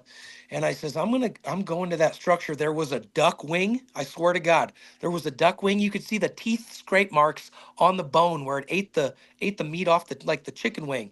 It was the meaty part of the wing and then the long length with the tip of the wing. But right here, every piece of flesh got bitten off this bone. I could see the teeth scrape marks on it. I got it on video. So it was like 2 days later. I says, "Fuck it, I'm going to that spot. I know that's where the little dude's building. I know how he works because I've been studying him for years. He'll build in a few different areas and he'll be in a couple different spots in this little, 2, 3 square mile section." And so I went to this pizza joint that's open till like 2 in the morning. So I parked there and I crossed the street under the bridge and I walked out there and I turned on that scope and something was in the structure. But the way the scope worked, I had to turn it off to up the aperture because there's like 3 different brightnesses for the infrared light that's shining. And this thing was like 100 yards away. So when I brightened it and turned it on again, the image in the structure was gone, but I filmed some guy, something standing in that structure looking right at me as I'm walking up to it. And then I'm like, what is that? Turn it off, turn it back on, and it's gone. So I know a few other places here where they go at night, and obviously they're at my house at night and shit, but I don't want to go shooting that beam around like them thinking that I'm trying to see them and catch them. I'm apprehensive, but I do want to get a thermal and set up a thermal. But what I did though, when I started feeding it a lot, I still wanted confirmation. I was leaving those lollipops out, but I saw a deer one time start sniffing one in the morning that didn't get eaten, and I thought, fuck, now I don't know if it's not a deer coming at 6 in the morning and eating these or not. And so it pissed me off. So another thing I did was start wrapping it food in foil. But I put an old iPhone out and I found that it would record for like 8 or 10 hours on a full battery all night. So it was a phone that was damaged. I didn't trade it in, but it could still record. So I put on the audio record feature. I went out and I stuck it in the crook of the tree right above where I'm feeding this thing. Dude, I've got him opening up a bag of, I purposefully left an entire plastic bag, folded it over, and left just like an inch of like corn chips in the bottom. Dude, this thing meticulously opens the corner of the bag so slowly to get in it. The only thing is, it's in the summertime. There are these little green bugs that chirp, chirp, chirp, chirp, chirp, chirp, chirp. Yeah. There is so much noise at night, but I've heard him licking a peanut butter and jelly sandwich. I've uploaded on YouTube on the Mr. Duffy 81 channel, so you can listen to Sasquatch going and opening a sandwich, licking the peanut butter and jelly right off the bread. That's wild. Yeah. I got You know, pulled the up thing- the Sistine Chapel here. This one here is pretty cool. Like the full picture, then the zoom in. Here's the cave. You can see at the very bottom where the cross here, and then the cave, and then you zoom in again, and it looks like Bigfoot. I had seen those images, but I didn't know where they were from. I haven't seen that in 10 years. Yeah, that's the actual Sistine Chapel, and Who painted that? Michelangelo? yeah, Michelangelo did. And Ophelia sent me this video as a short about it. Cowabunga, dude. Hell yeah. Last Judgment, painted by Michelangelo, and is now in the Sistine Chapel. If you look below, right behind the crucifix, you'll see a cave. And there's something very strange in this cave that I believe is Sasquatch. So look right here. It has the same look as the Patterson Gimel. If you look, it almost looks just like it. Is this Patty painted in the 1500s?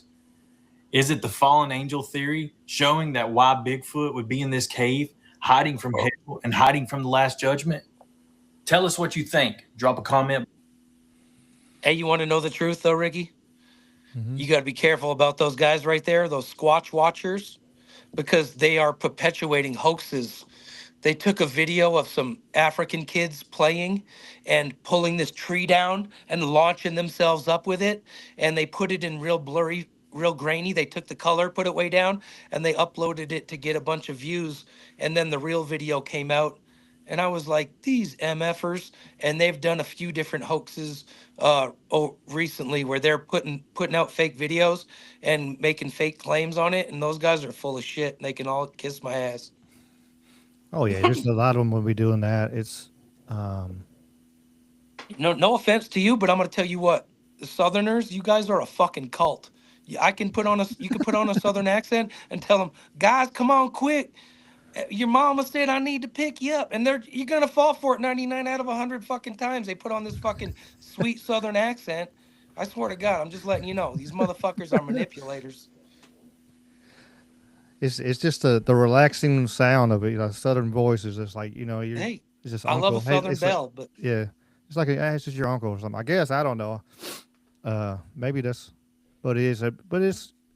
But there's always going to be the ones that are trying to make it, you know, make a dollar or just trying to do whatever, you know, you know, to get sure, to just go don't do it at viral. my Just go expense. viral, you know, and like I'm Sell a made hot then. dog or something. You want a Yeah. dollar? Go do somebody's service, cut down a tree, paint their fence. But don't feed me some bullshit that I can't digest. That's all I'm saying. Oh, for sure. But yeah, no, I know it's whatever. The views of the guest are not reflected necessarily the views of the show. You know what I'm saying? Oh yeah. We Trust are me, here for your entertainment purposes only. We're not. We're not. I come with a fucking disclaimer. Trust me. Yeah, you know, I was gonna mention too. I've heard many accounts of people when they set up infrared cameras, trail cams, different things like that, to try to capture evidence of Bigfoot or anything anomalous in the forest. They won't pick anything up a lot of times because You know what? You know it what seems like they can. the best thing though, James, is Hmm, when you get a Bigfoot and it knows that it can see the infrared, but it'll right. reach around and dangle a stick right in front of the Yes, camera. I've You ever heard of see that. that? Or when they come up and they put their hand right next to it and you see a little fur? Yeah, those listen, they are so much smarter than they're not an animal, brother. Yep. They got a sense of humor. Yeah. Like they have it's amazing to study them and to be intimate with them even for one time. But I've had so many instances when I'm in the forest all alone with them and get to experience, their personalities or their it just baffles you. They're so smart. They'll let you know every time they're smarter than you. Yeah. You can use a computer, but they're going to outwit you forest wise every time.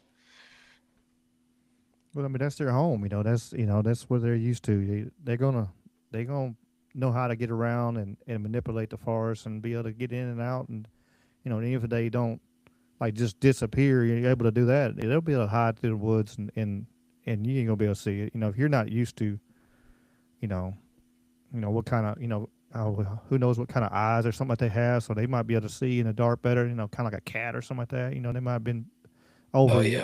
over hundreds and thousands of years. They've adapted different abilities, and yeah, it's like taking a city boy and throwing him out there, in the woods. Yeah, He's like not going to me. be able to. Yeah, here you go, figure it out. I mean, like, you're going to go Be back like, there later, find him, frozen in a tree, because he's not be able to, don't know what to do. It's just, you know, it's not that yeah. they're stupid. It's just, it's, well, what did Smokey and the Bandit? It was funny line on that movie. He said it matters how smart you are, is what part of the country you're talking. If you're and it's kind of like that. If you're you could be super smart. I know that family's member is super book smart, but they got no common sense smart. Or just super. I know people just you know uh, people that turn around and barely use a cell phone. Even like, hey, I just got a flip phone. He told me, I said I couldn't use a smart. They couldn't use a smartphone to save their life, but they could work on anything. They could hunt, fish. They could do for themselves. When the world ends, they could deal for themselves. They're super smart that side. It's people using smarts, and there's different smarts. It's not just there's one type of smarts. I was trying. Is my point I'm trying to say. There ain't no. It's multiple kinds. That's And why I I've like done you. what I That's do. why I like you so much, Ricky. You a smart dude. I appreciate it. I try. I try. I just ask questions. I wanna learn. I kind of um You don't close doors on people though. That's one thing I really respect about you. I mean, we've never met personally. I don't know if you ever really seen me before or know what I look like, but when I come on your live chat and I say some shit, your response is, "Yeah, I know what you mean, Mr. Duffy." And I think, you know what? I'm like, this guy is all right. You're not gonna agree with me. You're not gonna disagree. Yeah, I know how you feel. And I think, you know what? You really got a good heart, Ricky. You do, bud. appreciate it. Yeah, I mean, it's we all have our different different skews of point of views, and it's no point of like, hey, I don't know for sure.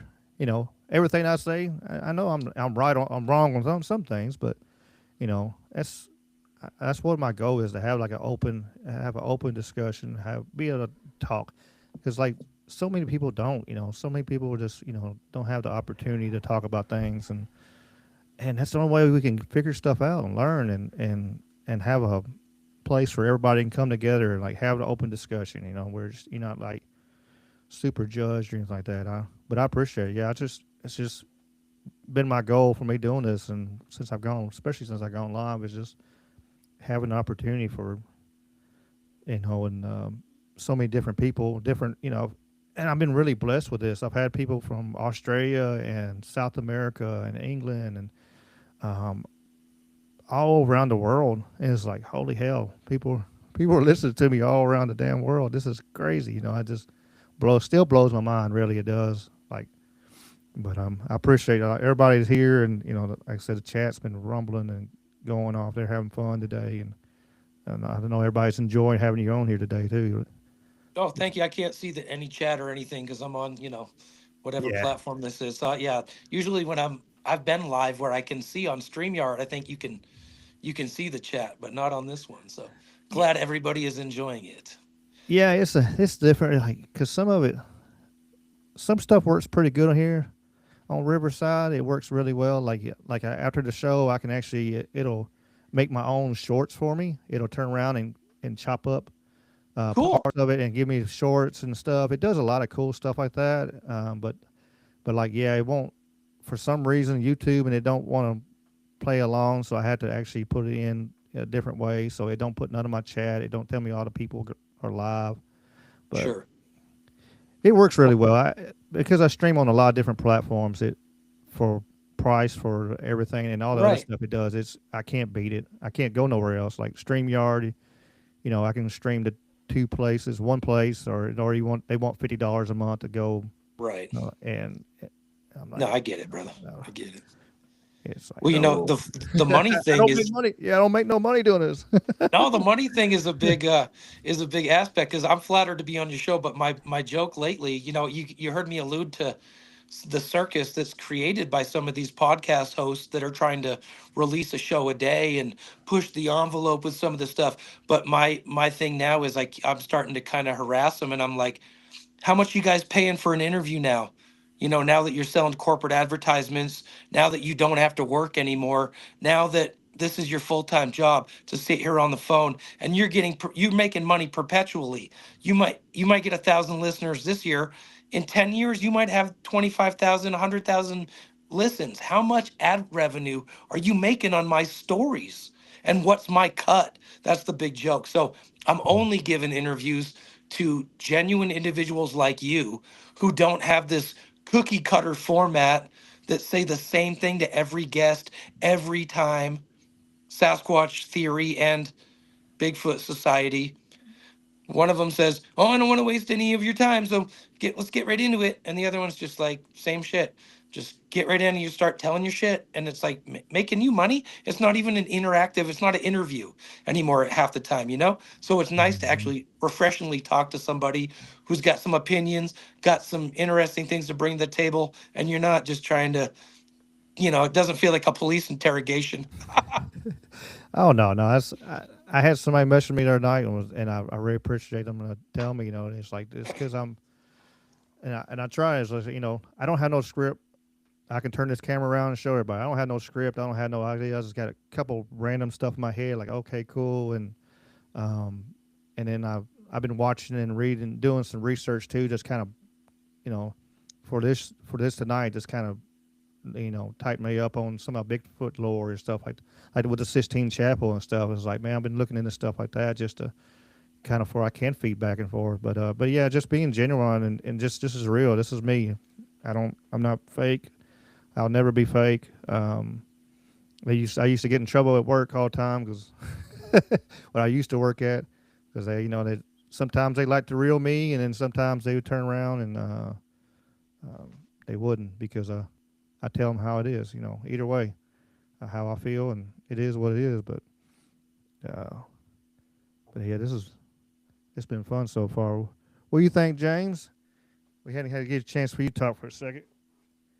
Yeah, no, just I do agree. It's the there's a lot of it's hard because on the one hand, putting out one show a day is fine if it's not the same thing every day. Um, but yeah, I don't know where I was going with all this, but anyway, um, yeah, I'm glad to be here as well, and this is something that I'm not as familiar with. I'm not as familiar with Bigfoot, cryptids in general. Um, I've never had any experience with anything like that, so that's why I really wanted to be here tonight to hear you all talk about this. And I obviously I've heard some things here and there. It's little bits and pieces on other shows, but it's fascinating to hear about the real experiences because I have not had that. I've had others. I've had other all kinds of other things, but not anything with that. And but that's a big part of that is because I am more of an indoors person than anything else. So that probably doesn't help either. No, I'm glad you're here, James. Actually, you got to, because this a lot of this is paranormal. hmm So I was actually kind of hoping that you'd get a chance to hear some of it, because I thought it would be right up your alley. But let me also mention this that sometimes with these cryptid creature experiences, hmm you don't even initially realize what it is. You know what I mean? Like Right. with the Bigfoot and the tapping, like that could have easily been poltergeist, ghost, experiences, etc. Or, people will hear like tapping outside their Yes. window and they'll say, "Oh, I thought the house was haunted." But I had a couple instances when I was younger. One time I was like super like little, like 10, fourth grade or something like that. And we used to play on this creek behind our house. You go through the backyard through this creek area, and then it was the playground to the elementary school, Okay. Chamberlain Elementary School, Rochester, New Hampshire.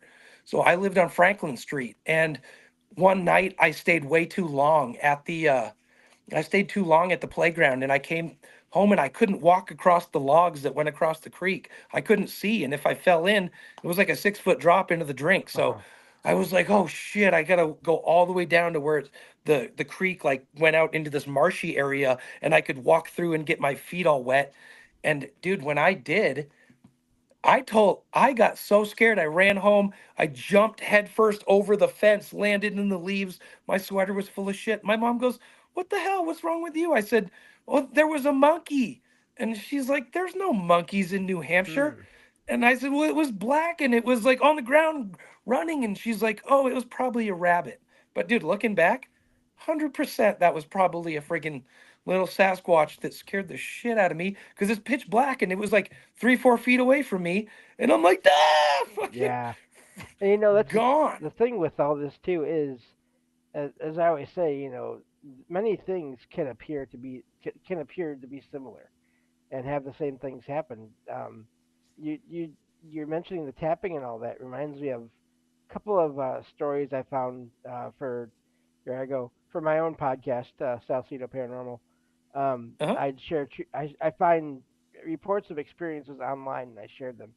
And I've found a couple over the years of people saying they heard tapping at their window, except their window is on the second story of a house or a building. And and there's no trees next to the window, And so again, I don't know what any of this is, but one of the possibilities I have to add now that I'm thinking about it, is some kind of either Bigfoot, Sasquatch, cryptid, whatever, that Let possibility of me that being there because I don't know what was happening there. let me confirm that for you in a couple different ways. Hmm. It brings two stories to mind. One time I had this friend, and he says, my grandparents are going to sell the cabin, and I want to keep it in the family, and it's childhood memories at this place, and you want to go up to my grandfather's cabin. He'd been telling me about it forever, and he finally gets a key, and he's going to go up there, and it's in like a snowstorm. And I used to do some tree removals with this guy, and we were just we were buddies, and he was going up there with this girl, and I says no. I said, you're gonna go up there with her? I said, I don't want to be there. Yeah. If, he's probably gonna be having sex with her or something. I was like, you guys go yourself. I said, but look, I said, if this cabin is like you're explaining, and it's really like on a road where like nobody's been there for a year or two. I said, these Bigfoot are going to know about it if they're out there. And I said, if you're, and the lights are on, and they're probably going to fuck with you. And he's like, oh yeah, whatever, dude, quit trying to scare me. Well, so they get back, they say, Jamie, this is what they call me. My name's Jameson, but they say, Jamie, it's what my family calls me. They said something got on the roof when we were up there. I go, oh yeah. They go, yeah, it's snowing. There's like 2 feet of snow, 3 feet of snow. They said something came up, ran all across the roof, boom, boom, boom, boom, boom, and slid off the other side, knocked all the snow off the roof. I says, dude, I told you, fucking told you. My neighbor used to own this house years ago. She sold it, moved, and then moved back next door. One, she told me that they used to have rabbits here. She'd get rabbits for her kids. She says sometimes we'd come out, all the rabbit cages would just be open. Sometimes all the rabbits would be dead. Sometimes the rabbits would be gone. And I would go, what would you do? She says, oh, we just go down to the store and get more rabbits. Like, okay. So this woman is not, see, I'm a nature person. I won't kill a friggin' bug, okay? This lady's got a fucking animal trap in her yard. She kills she kills animals around here. It fucking pisses me off. She's doing stuff that's probably illegal. I had to yell at her and say, "Don't trap another raccoon, because if you do, I'm not gonna release it for you. I'm getting mad at you." And I actually yelled at her. We didn't talk for like a year. So she told me though, she says, Jameson, something's getting up on my roof at night. And Mm. I said, oh, yeah. She just put in a Ring doorbell camera the last couple years. But before that, she's got a stucco railing that goes up the front steps. And from there, I could see where there were these muddy prints. And I think something was jumping 6 feet up onto her roof right there at her front door. It's super dark along the front of the house. It's got scrub oak. It's along the road, but it's dark, dark, no lights. And so she put that Ring doorbell up. They quit going up there. They go around the house to the other side and jump up. But I did some work over there. I put a patio steps down the back of her house, and at the end, I put a big X of sticks up, like where they were jumping on her house. And I asked her if they got back up there, and she says no. But that then she was trapping those raccoons, and I yelled at her. I didn't talk to her for like a fucking year. But I told her finally. I think she kept saying, "Oh, do you think it's mountain lions?" I said, "No." I tell you what I think it is. I said, Susie, I saw one of these things.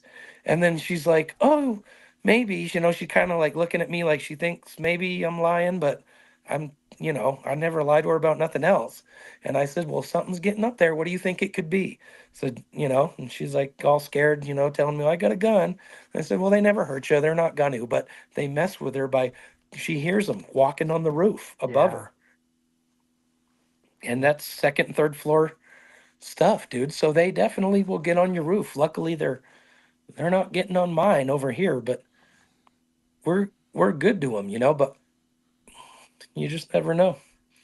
Think they know your character. Yeah. Yep. That wouldn't surprise me.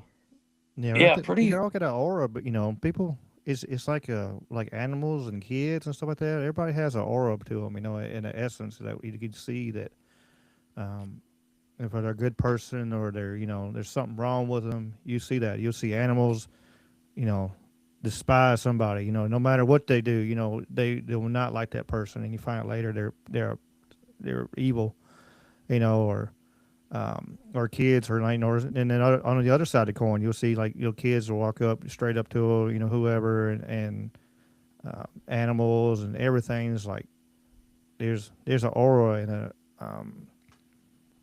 I don't know. I've had, I know me personally. I had, I went to get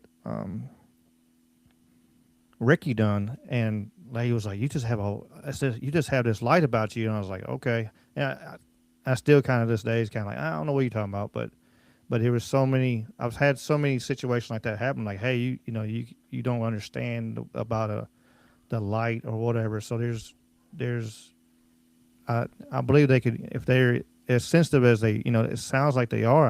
It would not surprise me that they can sense that kind of aura and sense that kind of person. Like, hey, okay, this person's good to me. Of course, the ones right around your house, you fed and everything. But for even if you're out about and not at your house, they could sense, hey, you're a good person, or there's something wrong with you. You need to either stay away or take out one or the other.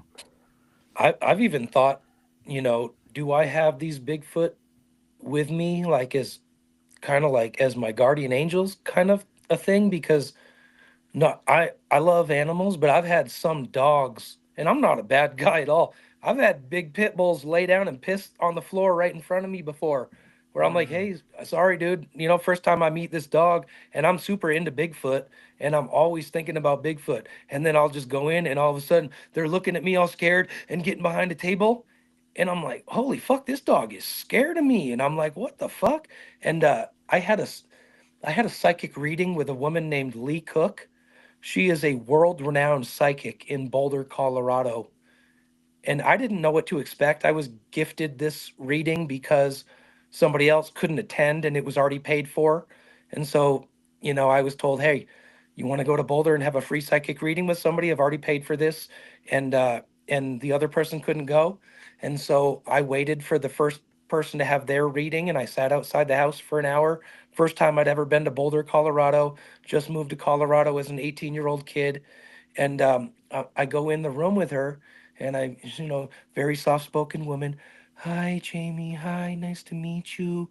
I'm gonna light some candles, and then we're gonna say a prayer, and I'm gonna do your reading, okay?" And I'm just like, "Okay, yeah."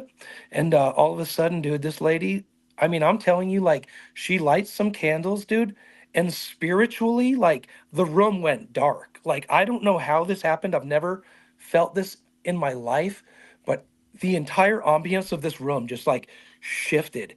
And the first thing she says, she like says her prayer, and she opens her eyes and looks at me, and she says, "Oh my, you have a lot of friends with you." And I was just like, "Okay." But dude, I have been like spiritually blessed in my life, and I have had some like amazing unexplainable experiences as a child. You know what I mean? Um, I was invisible one time, where I was playing hide and seek with my brothers and neighbors, and I was always the fastest kid. Nobody could catch me. I could have 12 of them chasing me. You couldn't get me. And so I'm hiding in my special spot, and I see this little Jewish kid, Noah, who's the littlest of us, and I'm the oldest. And I said, "Psst, come here. Come in my secret hiding spot behind these bushes that were up against the house. You couldn't see your feet. Nobody could find us."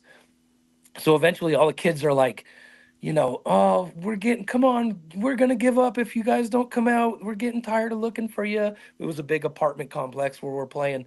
And all of a sudden I said, "Come on, Noah, let's get out of here so they can see us and we'll run." So I'm holding this kid's hand. I'm, 15 years old, whatever. And I'm running hard, dude. And I'm dragging this little 8-year-old kid off his feet. Like every step I'm taking, I'm yanking him. And I said, "Cover your eyes," because his brother Henry's right on us. He's about to tag us. I said, "Cover your eyes." We both go down like this. All of a sudden, his brother's like, "Hey, you guys are cheating."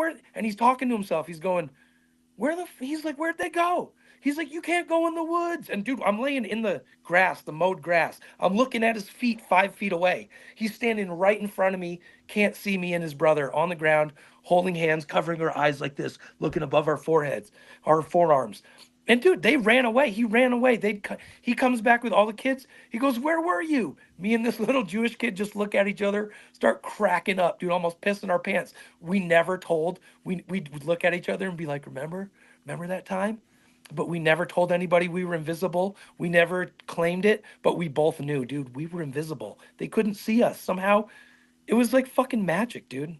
I don't know how to explain it, but shit like that has happened like my whole life where it's just like, how is this happening to me? Like right place, right time, like just amazing, you know what I mean? Just I don't even know how to explain that, but makes you wonder like what who's with me? What angels might I have that are protecting me, you know? Yeah, and but also you may have abilities of your own. Um, because I do think that people have those, and they may not always be able to control them or know they have them. They may just get a feeling, like when you did that, you just had a like sounds like you just had a feeling like you were going to be able to hide, and you did. But you know what? And It was always a childhood fantasy of mine to be able to be invisible. And right, I would so honestly yeah, fantasize about being able to walk amongst people and be in the room with them and have them not see me. And that was right. always a fantasy I had in my brain as a So kid. yeah, there. That's Yeah, I'm not doubting your ability. You know, your I'm not doubting anything you're saying at all. I'm just saying there may be more to it, and it goes with the. I was thinking about this earlier when you were mentioning the items that you use for food for Bigfoot. Some of that now, yes, it's very possible it could have been Bigfoot in there with you. Some of it also could have been you knowing you were sort of this. I think we do sometimes have energy that surrounds us, and sometimes it can manipulate things based on our emotions or the emotions of others around us. uh-huh. And the idea of a poltergeist not being a separate entity, but being our own energy Oh, causing things to happen. really? I didn't Yes. know that about poltergeist. Yep. It's not always necessarily a another conscious entity that's there. In fact, from what I've heard, it's more common that it's thought of as someone causing these events to happen. You want to hear a poltergeist story that happened to a friend of mine that kind of Sure. involves my house because I had a friend, he bought a new car and he lived in this house where it must have been haunted. It was like a few people living in this house. One of the guy's girlfriends said, I know you cheated on me. And they're like, what the hell are you talking about? And she's like, the ghost told me. And they were like, damn, he did cheat on her. And she knew. And so they Mm. were like, what the frig? And so what happens is my friend is living in this house and he calls me. He's like, bro, he's like, I can't find my car keys, dude. He's like, to my new car, man. And I was like, dude, they gotta be there. Like you must have been partying. He was drinking a lot and shit. And I'm like, they gotta be there. And so like he can't find them for like a day or two. He goes to the dealership, gets a new set of keys made on his car, comes back home, the keys are on his bed. Yep. He's like, "What the f?" Now that's not the end of it. Then his keys disappear again. Then somebody else's keys disappear. He calls me frantic, like paranoid schizophrenic, like, dude, I'm having a breakdown. This fucking ghost is messing with me, dude. I'm losing my mind. He's like, can I come over? And dude, he ends up coming to my house, and I had been all summer. I had been buying hot dogs, and they were in like a 6 pack, right? And then the buns were in like an 8 pack. But I was continuously buying hot dogs, and I was at the point where the number of hot dogs in the pack and the number of buns actually made it down to zero. And I was like, cool, I'm not buying any more hot dogs. I did it. Like, bought like 4 packs of buns and 6 packs of hot dogs, and it all worked out. So I was down to like two more, my last hot dog and bun or something like that. He comes over, comes to my house, stops by with his buddy. I was going to make a hot dog for lunch. He leaves. I go in my fridge. The hot dogs are gone. I got the buns with no hot dogs. I was Hmm. like, you got to be kidding me. This kid's telling me about paranormal shit disappearing. So then after all that, I tell him, bro, don't even come to my house. Like, you just made my fucking hot dogs disappear. I'm like hungry. I'm pissed at you. So then, like a week later, he calls me. He's like, dude, he's like, I'm losing my mind. He's like, we were partying at the crib, and like I haven't even been driving my car because I don't have my keys. He's like, dude, this morning I took every sheet off every bed, looked under every piece of furniture. He's like, after I got done, I went on my bed, my keys and this other girl's keys were in my pillowcase. And I was like, bro, you're like cursed. I was like, don't call me no more. Like, it was friggin' crazy. But yeah, I just wonder, was that him, his alcoholism, or was that like, because there was a ghost at that house, but they came in my house and my goddamn hot dogs disappeared, James. Yeah, this is where it's so tricky because it could be, I mean, and it could be a number of different things that are all happening at the same time, and yeah, so I don't know, but yeah, It sounds like something attached to him though, for sure. He's carrying it yeah, with him wherever he goes. I know. yeah, I've heard that a bunch of times with, um, like my kid's mom. And how she had an entity following her around wherever house she went to. It followed her, and um, James has heard the story. I know, about me talking to him. I actually had a conversation with him, and I made him mad. Um, but yeah, Dude, it's. I'm having noises come out of my kitchen right now, and I don't even know what it is. Uh-oh. Okay, never mind. Somebody else must be in the house that just got home or something. I was freaking myself out. Ooh, James, you're scaring me, dude. yeah. That's not the first time that's probably happened. I Hell apologize. yeah. Listen, I was in my kitchen once. I had a gallon of El Dorado spring water, and I drank almost all of it. I like chugged it, but when I put it down, there was like a few like teaspoons left, and I just like tossed it on the floor or something. Like I was gonna go dump it on my houseplants afterwards or whatever, and I think it sat in there like all day overnight or something. The next day, I'm sitting there watching Bigfoot videos or I don't know what I'm doing. I turn around, I hear something. This bottle of water, it looks like a finger was like coming through the ground, like pushing it from the back. So it was like it was getting pushed, but then would get like off center, and then and whatever was pushing it was like recentering, and then would stop, and then it would push it again. It went. I mean, it moved like 5 or 6 feet. It went from the dining room across the precipice of the kitchen, right a couple like feet from my feet. I watched this thing move in like 5 or 6 pushes across the floor at me, and I'm like, okay. Bigfoot, you want to mess with me? Like, it's all good. I'm not scared of you, you know? But I think, I mean, it looked like a finger was pushing it. It Right. was, it was freaky, dude. But I attributed it to Bigfoot at that point. Yeah, it could be. I gotta step away for 1 second. I'll be right back. You all No keep problem, on going. James. Yeah, I've seen. Man, I don't know. It's like one of them things. Like I know when I've told the stories. Like when I was seeing I think I seen like an angel when I was a kid come to my room, was sitting there having talking to me. Just middle of the night. All of a sudden, and then later on, I'm like, man, who else? Maybe it was something else. Maybe it was. God only knows. It's just in my mind that it was. That's what you know gave me relief or whatever, but I wasn't threatened by it or whatever. But it could have been a ghost. It could have been who knows what, alien. I don't know. But I've seen. You were talking about poltergeist. I've seen poltergeist in action at my friend's house one time. I was looking out a window, and it was into the other house beside it, and it looked like it was destroying that room. It was launching shit. We could see it. Me and my buddy was watching it, and we're like, and I never went to his house again. Ever in my day, in my life. I was like, nope, I'm done. My mom was like, you want to go over to Witt's house? Like, nope, I sure don't. I'm good. I've seen some stuff I don't want to see again. Which of course, I've seen all kinds of crazy stuff even after that. I've seen. I wish a friend of mine wasn't. I was riding with a friend a while. It's been a long time ago now. I was being a DD. They were really hammered. But I remember seeing over to the corner. I was out in the woods and stuff like that. They're in Natchez Trace and stuff like that. And there's lots of like ghost stories and Indians and all kinds of stuff by the Natchez Trace and stuff. And for the ones that don't know, it's like 410 miles going across there. And man, I swear on everything, it looked like a witch or something, but it was on the corner of the road with just phasing in and out. And I was like, what in the fuck is that? And she's like, I don't know. I don't see that. I'm like, well I'm sober as I haven't drunken anything in 15 years. I know I'm not drunk. So what in the fuck was that? And she was like, I don't see that. And I was like, man, damn this. I'm dropping you off and get the hell out of here. Dude, when I damn trying to be nice and be a DD and damn get abducted by a freaking witch doctor or some shit. Be my luck.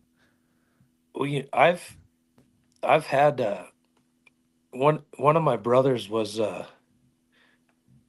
he doesn't talk about it with us. I only know because he told my mother, and I don't really know a lot of the specifics.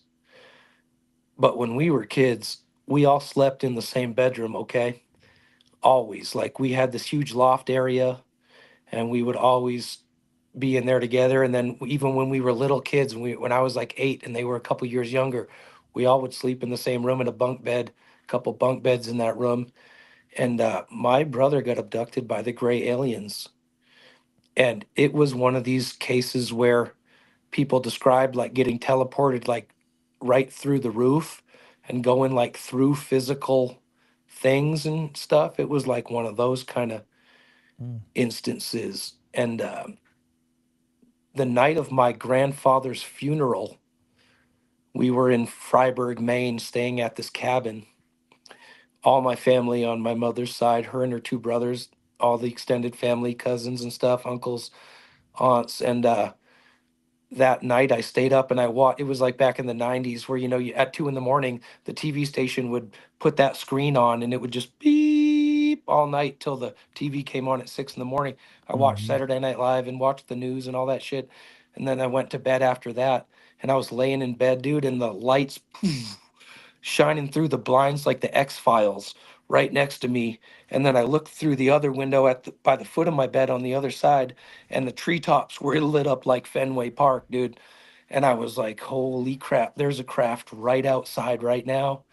And I was like, I only knew bad aliens. Like, I didn't know what I know now.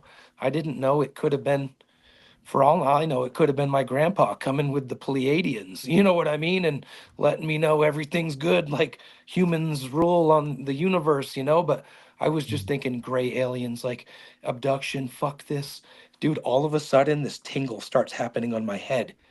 And I said, nope, nope, nope. And I was a strong kid. Like I had a crushing grip. At 16, I would purposefully squeeze grown men's hands and let them know, like, I'm a fucking beast. And their faces would change, dude. I was so strong. And I just said, I'm gonna kill you. I sat up in bed and I was picturing my fists going through gray alien bodies. I said, you're soft. I'm gonna fucking break your skull. I'm fucking just like working myself up, freaking out, getting ready to kill, dude, just going into kill mode. All of a sudden, boom, goes completely black. I go check on every person in the house. Everybody's there. And then I go right to sleep. I'm not even scared. I don't know how. I don't even know what it was, but that was a weird thing that happened to me. Not bad. I've seen the bright light. I was actually camping on the Natchez Trace by myself, and man, all of a sudden I was like, man, what the hell is that? And I poked my head out the tent, and all the trees were lit up, big ass freaking orb, like glowing light, and I'm like, what the hell? And I reached for my phone, and as soon as I did, it was like, nope, you ain't kicking no picture of me, fucker. I guess I don't know. It's just like poof, gone. Really? And then I'm like, well, I guess it's time to go to sleep now. Let me go on to sleep, and I did. But I ran around the campsite. I was like, the next day, I was like, all right, let me see if it's like somebody's playing with one of them floodlights or whatever. But there was nobody camping on that side of the.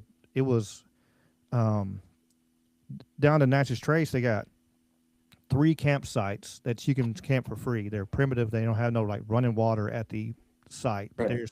they have a bathroom there with running water inside there. But they're like the campsites. You don't have any water, so they just call it primitive, and you can camp there for free. And so it was my goal a couple years ago. I was like, man, I'm gonna camp every one of them. I'm gonna check them out, see what they about, just so I can. I drove the whole Natchez Trace. I was like, hell, I'm gonna do it. And I did. But yeah, I drove around the campsites and everything. There was nothing, nobody on there. Everybody was kind of on the other side of me, behind me. So there was no way, like, one of the kids playing with a flashlight or something. It was nothing. It was like, I don't know what the hell that was. Which I've seen small orbs before, but I've never seen nothing like that before that lit up the whole tree and it was like the whole damn, almost like like a helicopter, damn near flash, floodlight, but it wasn't a helicopter because it wasn't it was no sound, no nothing, just bright ass damn light up in the Right. trees, and it was. And I kind of did the same thing. I was like, well, fuck it, it is what it is. I need to get some rest. I got a long drive tomorrow, and I laid down, went to sleep. It was crazy. Well, that's a common thing, He in all returns. kinds of paranormal experiences. People falling. I mean, I've had it happen. People falling asleep after, and it no one knows how they're able to do it because it does seem so strange that would happen, that you'd be able to do that after being frightened, terrified, and just confused, whatever. It happens a lot. I I don't remember if I ever told my alien abduction experience on here before, but I had one of those too, and yeah, it was not fun. So No, I haven't heard that one, James. Let that Did one rip. you get taken by the Greys? I don't know what they were, and I didn't see it happen. Um, so this was about, let me see here. It was about 16. I don't know. It was years ago now. It was before I had my cat Logan that I have now. So that's at least 13 years, but I'm thinking it was more like 16. Uh-huh. Um, and speaking of course, right now she's making noise in her box. But so I went to sleep one night. At the time, I had a really comfortable couch that I was using as a bed out here in my living room, and I went to sleep. It was dark out already. I don't know what time it was, but I went to sleep, laid down on the couch, fell asleep, and I woke up because I could feel that I was not on the couch anymore. Hmm. It was a nice couch, but all of a sudden I was laying on something that was flat and hard, and so definitely not a couch. Um, but I couldn't really move except for my head a little bit, and I could see I was in a room with these blue walls. They were like a dark blue walls all around me. But they had these white shelves or cabinets built into them that had some kind of devices built into them. None of the devices had any kind of a monitor or a screen, but it was just like computers, but like just the server or whatever, the hard drive. Uh-huh. And so I could see a couple of those around me, and I could see. I didn't see gray aliens, but I did see these two or three gray blurs. It was like almost like what you hear about like with shadow figures when sometimes it's just an oval, like a person-sized oval. Yeah. But in this case, it was gray, and they were not super tall. I don't know how tall they were because I'm not good with judging heights and distances and all that. But they were slowly moving around me, and this table that I was on, this table bed thing that I was on, and I couldn't move. And I started to try to move, and I heard my parents, both of my parents' voices. They're both still very much alive. But I heard their voices saying everything's going to be fine. And but there was no emotion in their voices. Mm-hmm. And I looked off to one side, and I saw two more of these gray blurs, just stationary. And I knew that those voices came from them, but again, it wasn't my parents. And above me, all I could see was light. It was either one solid light for the ceiling, or it was just so bright that I was just seeing the light from above me. But I saw this thing coming down from the ceiling, and it was like a robotic arm, and it kept on getting closer and closer to me as I was trying to move and watching these three gray blurs moving around this table. And eventually, this robotic arm came down, and it had a needle attached to the end of it. And I kept on trying to move. I started getting more and more freaked out, and eventually, this needle touched my left eye, and I just freaked out. But then everything went black, and I woke up here. Sounds like an And acupuncture experience I had. and the thing that I didn't realize until years later was years later I was talking with some friends online on Discord actually, and I told them about this experience, and I had also told them about how at some point, I was born legally blind, but my vision had started to change. I started getting light sensitivity issues and eye strain issues. Hmm. And they put two and two together, and they asked, so when did you have that experience? And then when did you start having these issues with your eyes? And it turns out the experience happened before the issues with my eyes. Interesting.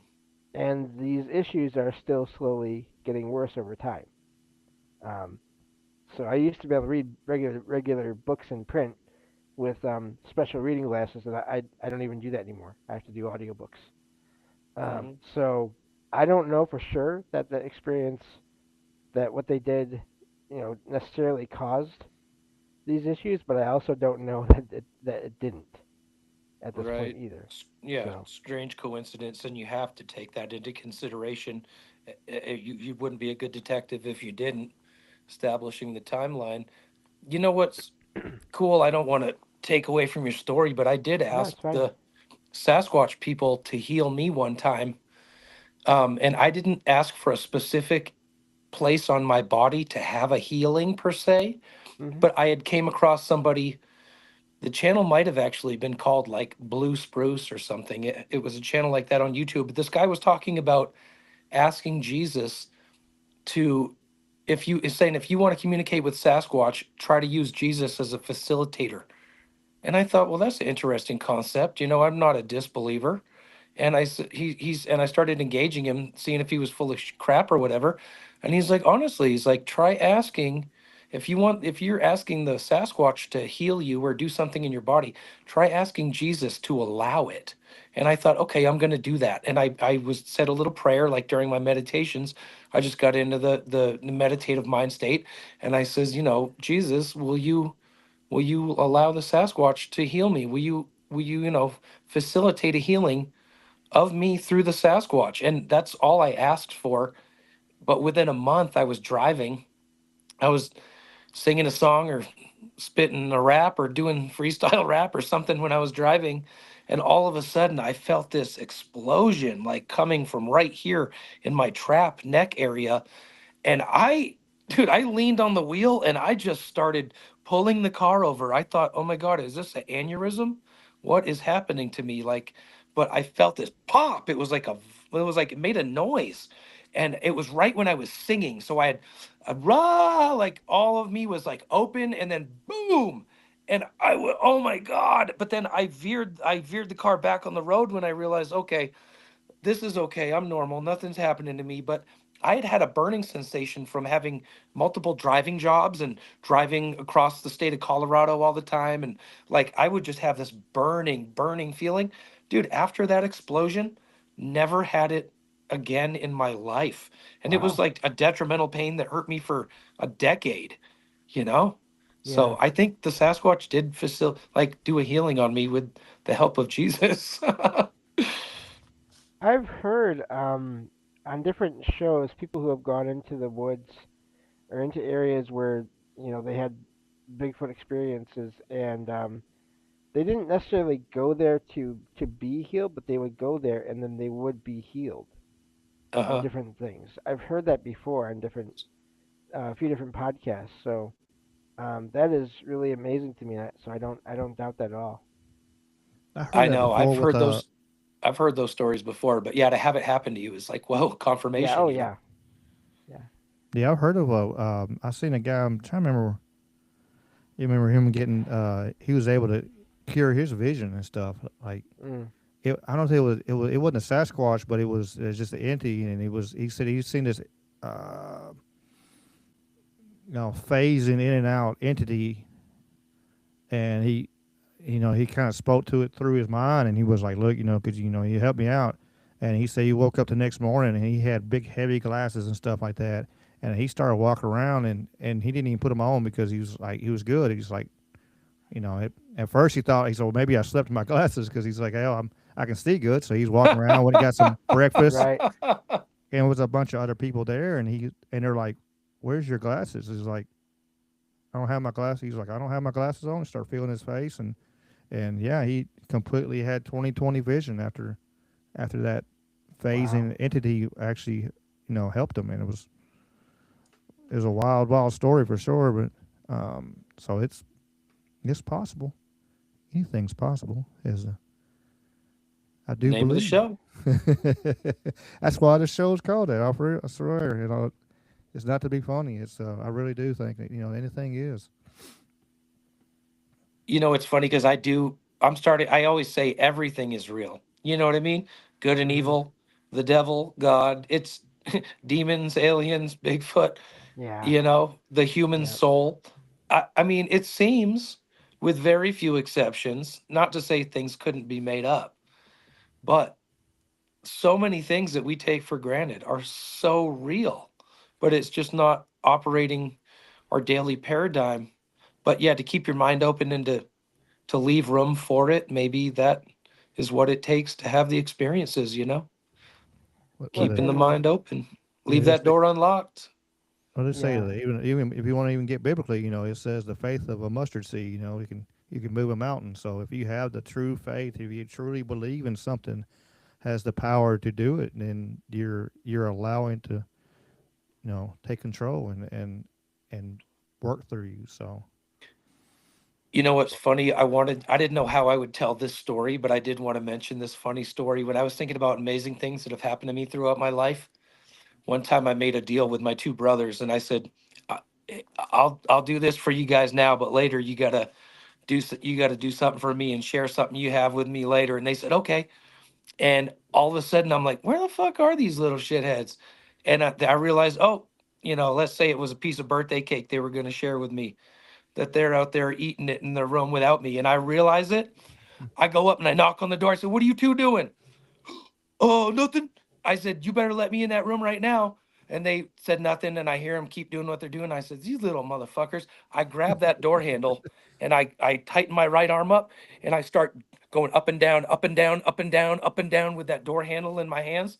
I swear on my life, the three pins in the doors that hold the hinges together all came up and out, and that door fell inward into the bedroom. You should have seen the look on these kids' face, dude. When that door falls in, it was like a friggin' movie scene. But then I had to go put that door back together. I didn't Yeah. even know. I'm like, this was some friggin' divine intervention, man. I had a Just door fall in like that, but I threw my brother through it. So he was talking crazy to my grandma one day, and I said, "You need to stop." He said, "I ain't doing nothing. You ain't doing nothing. You say." I said, "You better stop." And he pushed me a little bit, and I grabbed him, and I lifted, and I boom, and I off his feet, and Yep. through the bedroom door he went. Then I grabbed him. I was mad, and I threw him down the hallway. Um, and I said, "Get out of my way," because I knew I had to fix the door before my parents got home and get me in trouble. So I had to hurry up and fix the damn door real quick. Of course, I'm But like 5 years older than he was, so of course I was a yeah. lot bigger than he was, so it made a difference. I was probably But 14, 15 or something, and he was 10, and yeah. through the door he went. Wow. But the amazing thing about all this is I do agree that it's even if all the things that we talk about, all those things that you just mentioned, Mr. Duffy, even if they weren't real at some point, I think now with as many people as have existed throughout time who have thought about all those things, they could have created them unintentionally to where they are real now.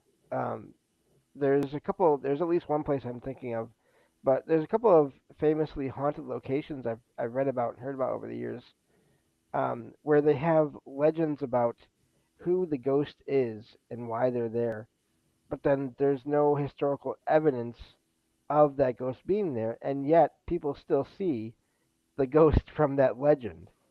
Hmm. And I always wonder, is that because so many people have been told that same story, Oh, and you know, so many people have been so focused on that possibility right. that the energy from hundreds and possibly thousands of people going Yeah. through a location for decades. Look at Slender Man, James, Yes. right?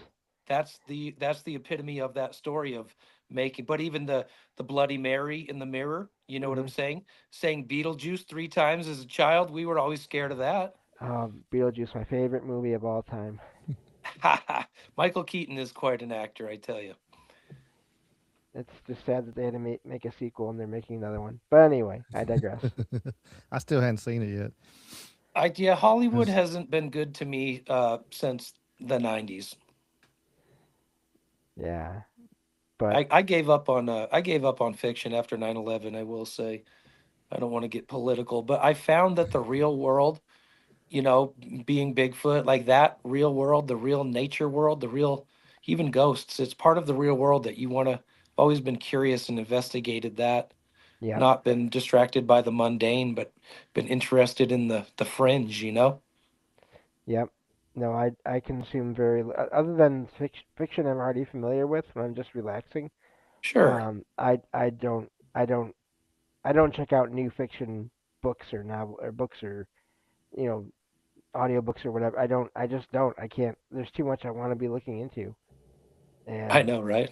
Only so so many hours in the day, I tell you. yeah, and like only so much space in the brain and the ability to process things that for because you can't be looking into this 24/7. Ricky and I have talked about this before. It's just it's too much information, and you have to take little breaks here and there. But yeah, so I don't take in much fiction anymore myself. No, you gotta separate yourself. We were talking about that. I think we talked about it Sunday. You just Yeah, gotta cut yourself off and like, all right, whatever it is, it don't matter what. You just gotta go. All right, let me have my moment of me.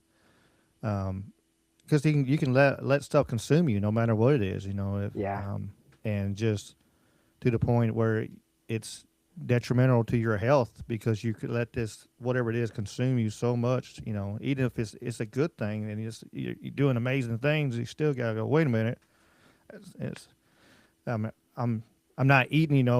It's like you've seen people do that. Like they're so involved in research and everything. And I've gotten that point before. Sometimes like I'm like I I was gonna I haven't say. eaten all day long. I'm sitting here Yep. like okay, I have like oh look at this, and then you got 47 tabs up on your computer because you're like oh my god look at this and this ties into this like we were talking about beginning of the show. How things tie together. And you're like holy hell, and then I'm like man why is my hands shaking? I'm like oh I ain't got nothing in me. I don't have any food or nothing. I got up and went full bore and started Man, looking why am I interested. starving? Yeah, What? my belly's going. Roar, roar, roar, roar, roar. I'm like, what is that? Yeah.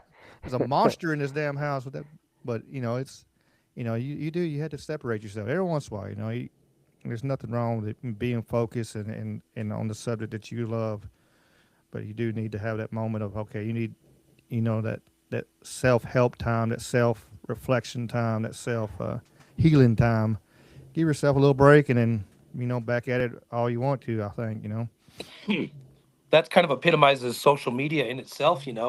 Um, People getting obsessive, posting all the time. That's how I was. It was like, okay, I'm feeding them outside my house, but eventually I just had to cut with the videos. I mean, I wanted to show it, I wanted to prove it, I wanted to show people I wasn't crazy. I wanted to show, look, I'm getting the evidence. Here's why I'm keeping going. And I pretty much did that. You know what I mean? But yeah, if you don't present the evidence in the right light, one, you can look crazy. And two, if you obsess about it, especially with the social media aspect of people expecting to see it all, that it gets almost kind of crazy after a while. So I did about 8 years straight of the Bigfoot research. Well, let's see, 2017 till now. So, I'm this year I've been focusing on, like I said, crystal hunting and getting out in the woods, but I'm still finding Bigfoot stuff. So you don't want to get overwhelmed with it. But then once it's part of your life, you know about it. You can't deny it. You know what I mean? It just becomes an aspect that and other people just don't realize. Oh, for sure, for sure. And crystal hunting's pretty cool. Especially, I've gone up to the Smoky Mountains and stuff, and they'll have them stores. They get all them different crystals and geodes and stuff like that. It's amazing. I seen one. Where the hell was I at? That son gun was huge. It was like 4 foot tall geode. It's just big purple, whatever the hell. It was amazing looking. Wow. I didn't even want to ask how much they wanted for it. I knew I'd Yeah. had to give them my car probably just to pay for it. But I said no, I don't need that. especially that place. Everything was that place was a little high. I did find. I forget what I found in there. I don't remember. I did buy something there. Was pretty cool, but yeah. I'm even finding Native American artifacts out there when I'm because I found them when I was crystal hunting. I found them when I was Bigfoot hunting. Right. But it's just it's all crossover. The real connection to the land is pretty interesting. I like treasure hunting. I have a metal detector. I haven't really gotten too much into it, but I do a lot of studying in theory on things before I actually commit to doing it. So I studied this crystal hunting for like 2 years before I finally went out there and started looking, but trying to learn the science, trying to learn the theory of it all, and then going up and applying it. That's how it was with Bigfoot, where I got opinions about it. I see other people doing research. I'm telling them you should do this, and I'm pretty much like, you know what, screw it. I'm just going to do my own thing, and then stick the flag in the moon, and you know what I mean. On to the next one, right? Hell yeah. I want to get a metal detector. I've always used to have in my parents' house. They had always something washing up in the backyard, some kind of. Hell, they've been there for 30 years now. I think shit still washes up in the backyard just for from the guy that used to live there. That guy was, I don't know, he was on something for sure. He moved out of the house and had knocked the wall down in the shed and moved into the shed. Had drawn a bunch of pentagrams and all kinds of stuff on the walls in the shed. Oh boy! And he threw the trash in the house, and lived in the concrete brick shop or whatever in the backyard. Just sounds disturbed. He had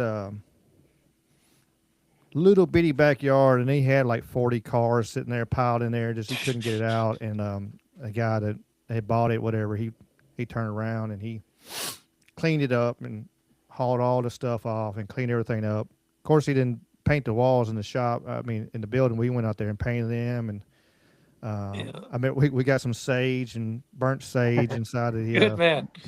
And I remember that as a kid. Mom was like, "We're going to do this." Me and Mom, my grandma, my brother were all out there with some sage burning and rebuking whatever the hell was that guy was possessed with. We think, but yeah, it's there's always something washing up in there. So I've always wanted to have one just to be kind of cool, just to you mess around, walk around, little hike somewhere, and head a thing out. You never know what you're gonna find.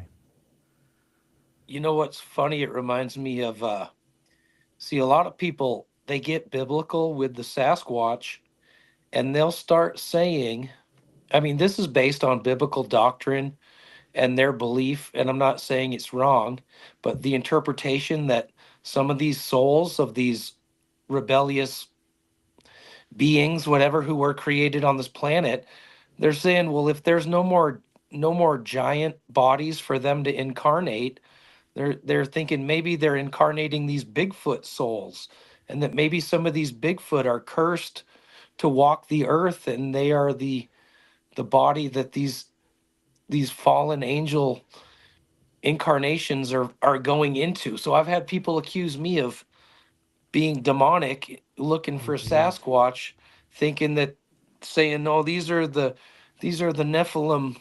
These are the Nephilim that are reincarnating as Sasquatch, and you're blasphemous for going out there trying to interact with them. And it's kind of an interesting crossover between religion and Bigfoot, an interesting tie-in, taking the scripture and then trying to account for Sasquatch anywhere within scripture.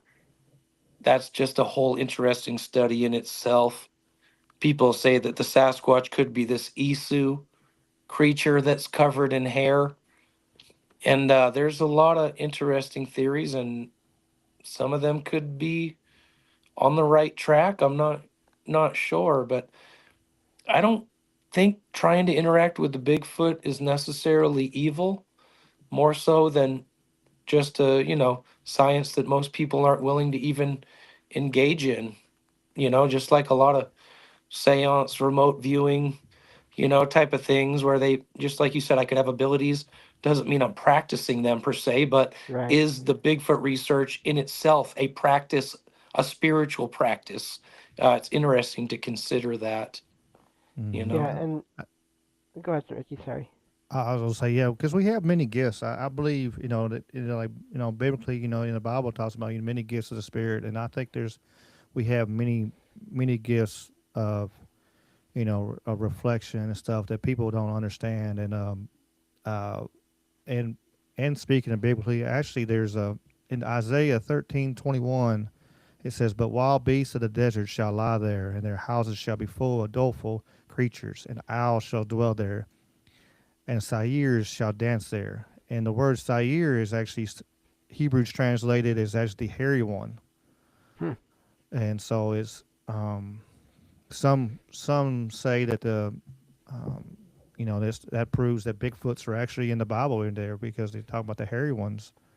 Um, so It almost makes me feel like a missionary in a sense, and I don't claim Christianity so much as have a pretty resolute understanding of Rome and their destruction on this planet and how that story is intertwined with the Christian story by necessity.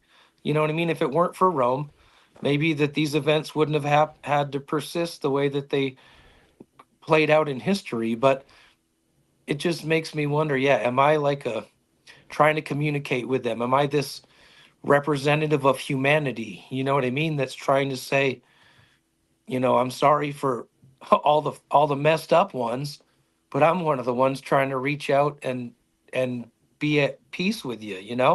Sometimes I feel like that. Just like that's the goal. It's nothing more. I'm not trying to prove it. It's not so I'm trying to document it to make money. It's not for me so much as it's for us or for them or for, you know what I mean? Whatever on that spiritual level, just even for my own spirituality, going out conquering the fear, like that's what it is. When I started going out looking for Bigfoot, I don't know if you've ever been at a point, Ricky, where you're like, I don't care if I die or not. You know what I mean? If you've ever, I don't know if you've ever been there in your life, but that I was there at a time where I was testing my own mortality with Sasquatch. I was going out knowing I'm conquering nature. I could break a leg. I'm going into mountain lion territory. I'm going like scary places. I'm putting myself in this extremely vulnerable instances looking for this showdown, you know what I mean, with this creature for what? And you don't know until you get there and you're with it, and then the next answer comes, but you're not going to get the answer until you jump in the pool. And how's the water? Well, you can't tell by dipping your toe in. Just immerse yourself. It was like a complete immersal for me on the spiritual level for a while, trying to test whatever spiritual test it was, not even understanding it, but just knowing there has to be a spiritual aspect somehow, trying to keep it on that spiritual aspect, not exploiting them, but doing it with the utmost integrity. And I don't know, just interesting how that might add to the dish per se. And maybe I've gotten better results because I've had a strong philosophy behind my actions.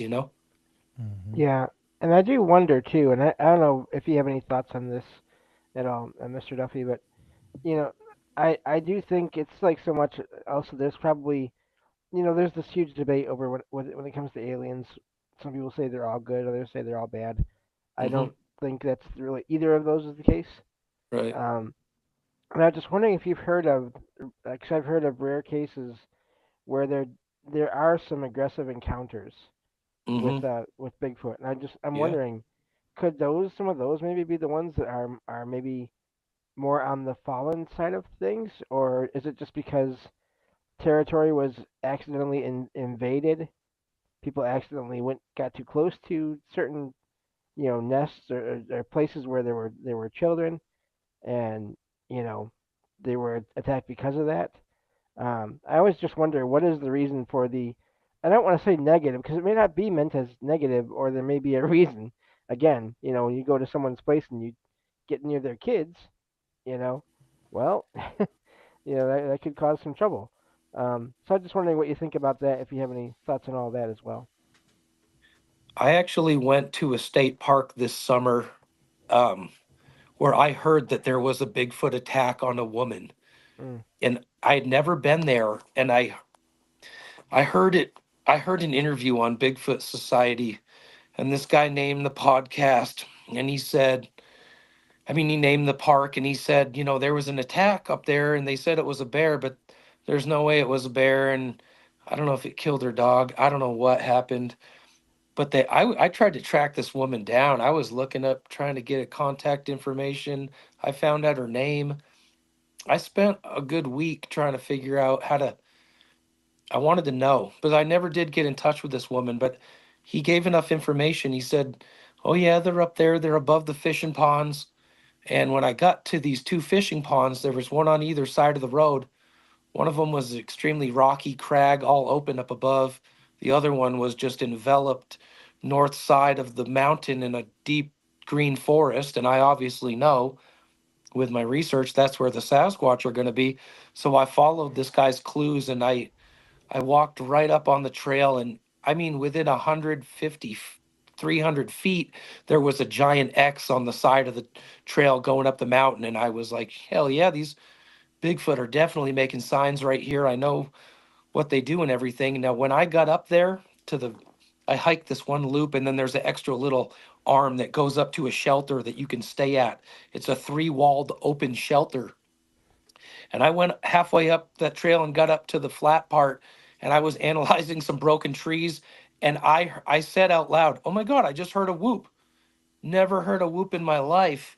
And I kept walking down the trail, and all of a sudden I'm hearing bang, slam, boom, tree, and I'm going, holy fuck, it is windy, and this is pretty aggressive noise making. But luckily, it ran away from me. But Mm. it was kind of like, you know what? I can, just like in Estes Park, I can see when you get to these high elevations and they're trying to be by themselves, they might not want you in some of these places. And that log book, the log book at that shelter hadn't been written in like 5 or 6 months. Mm-hmm. So I knew nobody had been up there for a long time. There was a giant Sasquatch structure built right next to the human structure up there. There was some strange stuff there. I found a knife stuck straight into a log. I found a couple other things I thought Bigfoot might have done up there, but it's interesting to be out there with them and think, yeah, I could get attacked. I had a time when it was when I first started, there were trees as big around as my arms snapped at the ground. And I'm like, there's no way anything but a giant Bigfoot broke all these. And then I hung some hard boiled eggs on a structure they made. And dude, they snapped a tree branch that was so loud at me that my body had a involuntary reaction to just start walking backwards up this 45-degree slope. And so they don't have to be like overly aggressive to scare the hell out of you, Right. but it is interesting to think like, because yeah, I try to like be their friend and stuff, but dude, it is really risking your life. And you just never know when you're going to come. It's just like a human. You never know when you're going to come across the wrong one. I Yes. could tell you, I'm not joking, I could tell you 2 or 3 times where I could have been shot in Denver, Colorado.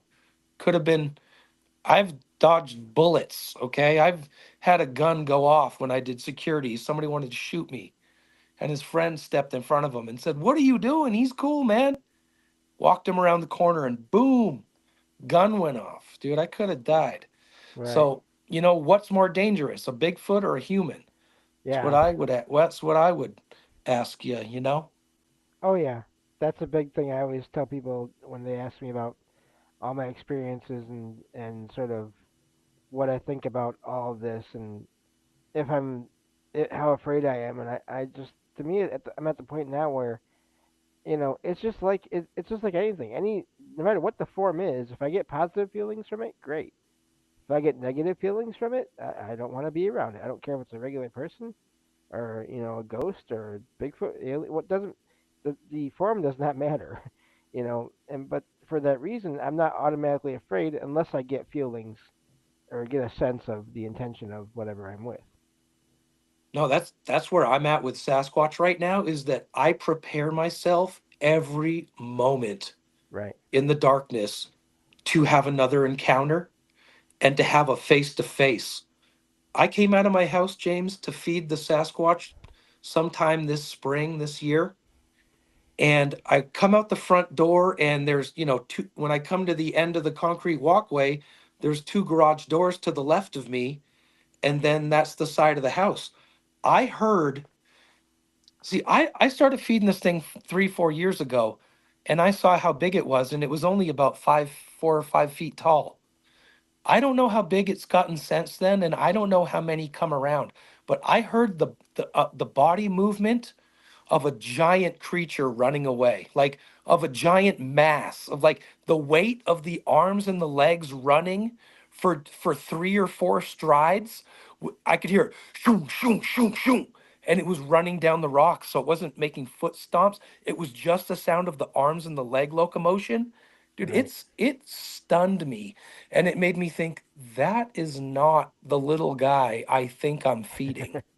Right. So it's when it's that close, I'm constantly preparing myself for a face to face, and I'm willing to reach out and touch one at this point, but that's what I'm always getting ready for. Sometimes I'll even go out and feed it and leave my phone on the charger, knowing I can't document this. But Right. when I went, let me tell you a story in New Hampshire that happened to me on my honeymoon. My wife and my great aunt saw a Sasquatch because I get married, go to New England. We're taking moonlight photographs on the beach in Wells, Maine. And we're all dressed in white, my wife, my stepdaughter, and me, and I end up dropping my phone in a tide pool. Oh no. So for the duration of the vacation, I don't have a phone. I go into the woods when I go to visit my great aunt, and this is on a hundreds, thousands of acre land trust that I grew up on, that they grew up on, that they were born on. My grandfather was born there. It's family land that's been in the family since the days of the King of England and Governor Wentworth coming over here in the 1700s. Okay, we've owned this land for hundreds of years. My great aunt used to make us walk food out to the stone wall and leave it.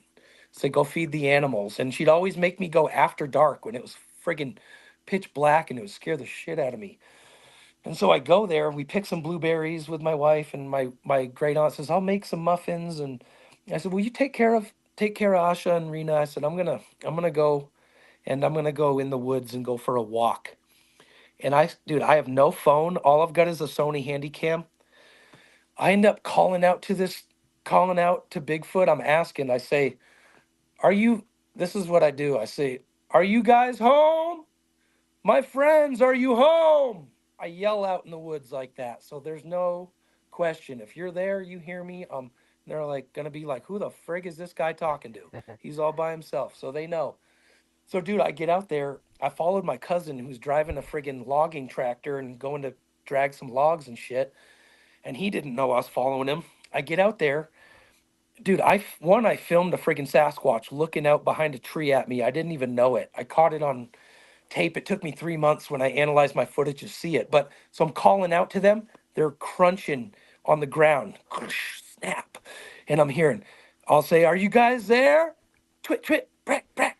All these sticks are breaking. And I'm going, holy shit, these guys are close. And I don't want to walk at them because I'm getting scared. And I want to look for Bigfoot structures and see if they're like breaking trees and building shit. And I want to document evidence. But I don't want to walk right at them. I'm scared. It's kind of freaking me out. So I'll keep walking away from them. I keep talking, and dude, for like 30, 45 minutes, they're confirming they're with me. They're following me. I'm getting freaked out. I go home. I tell my wife, holy crap, you wouldn't even believe it. They were in the woods with me. I know they were. It's going to be cool. I'll get the footage, when we get home on my computer. Did we eat dinner?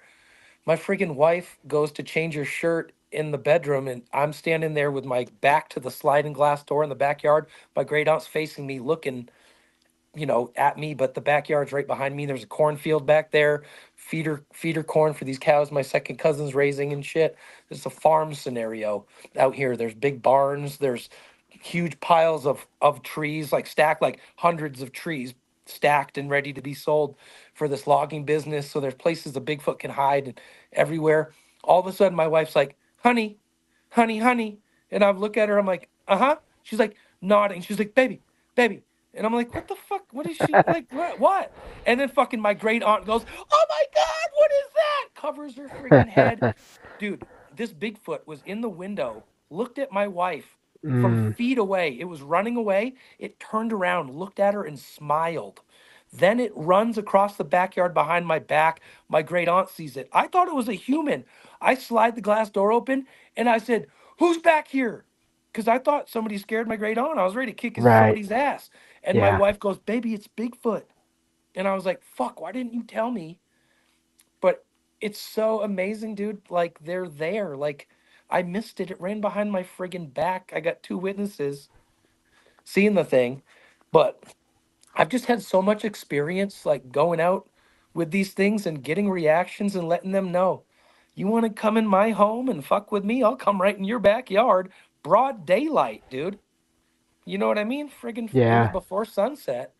So I don't even know what made me tell you that story or what question you asked, but I'm just saying there's some pretty amazing things that I've experienced with Sasquatch, undeniable stuff, independent witnesses that have seen it to the point where it's like it's part of my life, dude. And I've been out there trying to communicate just to see what will they do, what are they willing to do, and that's why I'm preparing myself to see one because I can almost. I'm not saying I can summon them, but I know a guy in Buffalo, New York, that's a Buddhist monk. He gave away all these secrets on the internet about Bigfoot. He has a teacher from Tibet, from the Himalayas, that told him, dude, you let all the secrets out. You told way too many things. You have to go back and ask all these guys to take down your podcast interviews.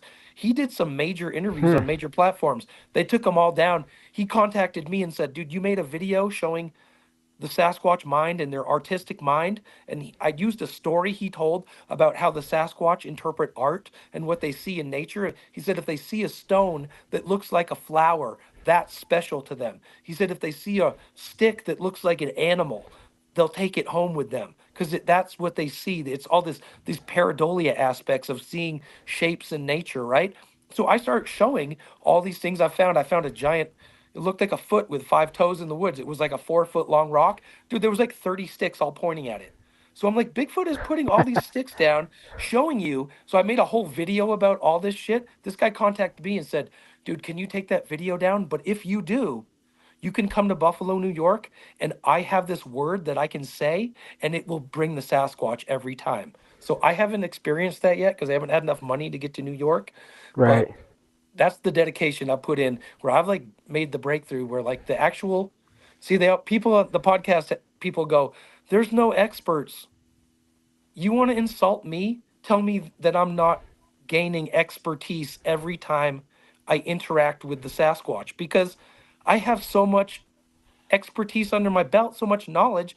How am I not becoming an expert? I'm doing experiments and they're repeating and giving me the same results. So Right. it's amazing when you can actually get on that level with them and try to interact. It's the ultimate paradigm with these things.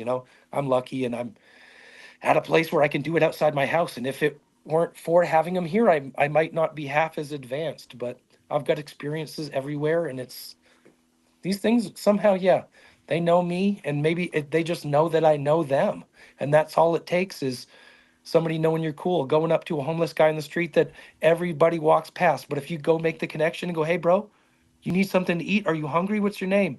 All of a sudden, you're different than everybody else. And you become special to that person. Yep. That's how the Bigfoot must be lonely. I'm just saying. Yeah. Yep. And maybe I mean, obviously you always want to approach every situation with respect, but maybe they probably can tell, just from your energy and all that. This person is not here to mess with us, not here to cause any problems. So yeah, we'll interact with them, and I mean, I do think things can still happen on accident. So it's good to always be aware that things could go wrong, Right. but it's at the same time, it's amazing how many experiences you've had um, so far. I mean, that's tonight has been amazing listening to everything that you've talked about. Thank you, brother. Thank you. I really appreciate that. Yeah, I feel really accomplished in this world. And I don't think I necessarily get the credit that I I won't say I deserve, but that the the credit that I should be getting, the recognition I should be getting, just the YouTube algorithm alone, not Yeah. giving me views on some of these amazing things. But yeah, I don't take it personal. It's just it's amazing. And yeah, the Bigfoot communication really, it's such a personal thing that I'm lucky I can even document it. And these interviews, to be able to share my stories, I really appreciate you listening, because makes it all worthwhile to me just to document it and let everybody know what's possible. Absolutely, man. I do appreciate you coming on tonight, and I'm glad we were able to make this work and have you come on and tell your stories. And I said we've had a chat here all night. We had what is up to right now? It's back down to like we probably had at least 20, 30 people here at a time. Right now, we still have them. Over 20 something people listening. So Cool. Thank you so that's much. awesome. Yeah. And that's also why I do this, because, it goes down in the annals of history, and that you can access this information for years and decades to come. So appreciate everybody being live. But yeah, just the putting the stories out there, and you, Ricky, letting people see it in the future. It's a great service to Bigfoot research in general. Oh, for sure, for sure. It's been fun tonight for sure, and there's awesome stories. You have fun, James? Are you Oh glad you yeah. came? Always. No, always. I was. I mean, th- yeah. I could have just done my shows tonight. I just didn't. I don't ever want to be like, if it's gonna get too crowded or whatever. I don't want to. I want to make sure the conversation is good, and if so that's. I actually meant. I messaged Ricky today. I was like, hey, you still want me to come? And he said, yeah. So, and I'm glad I was able to as well. Heck yeah. Glad you Oh yeah, came. you always add to the conversation. And like I said, I like Jamie. He cuts out early anyway. He had some stuff come up. Well, had to disappear. He had a poof real quick, Mm.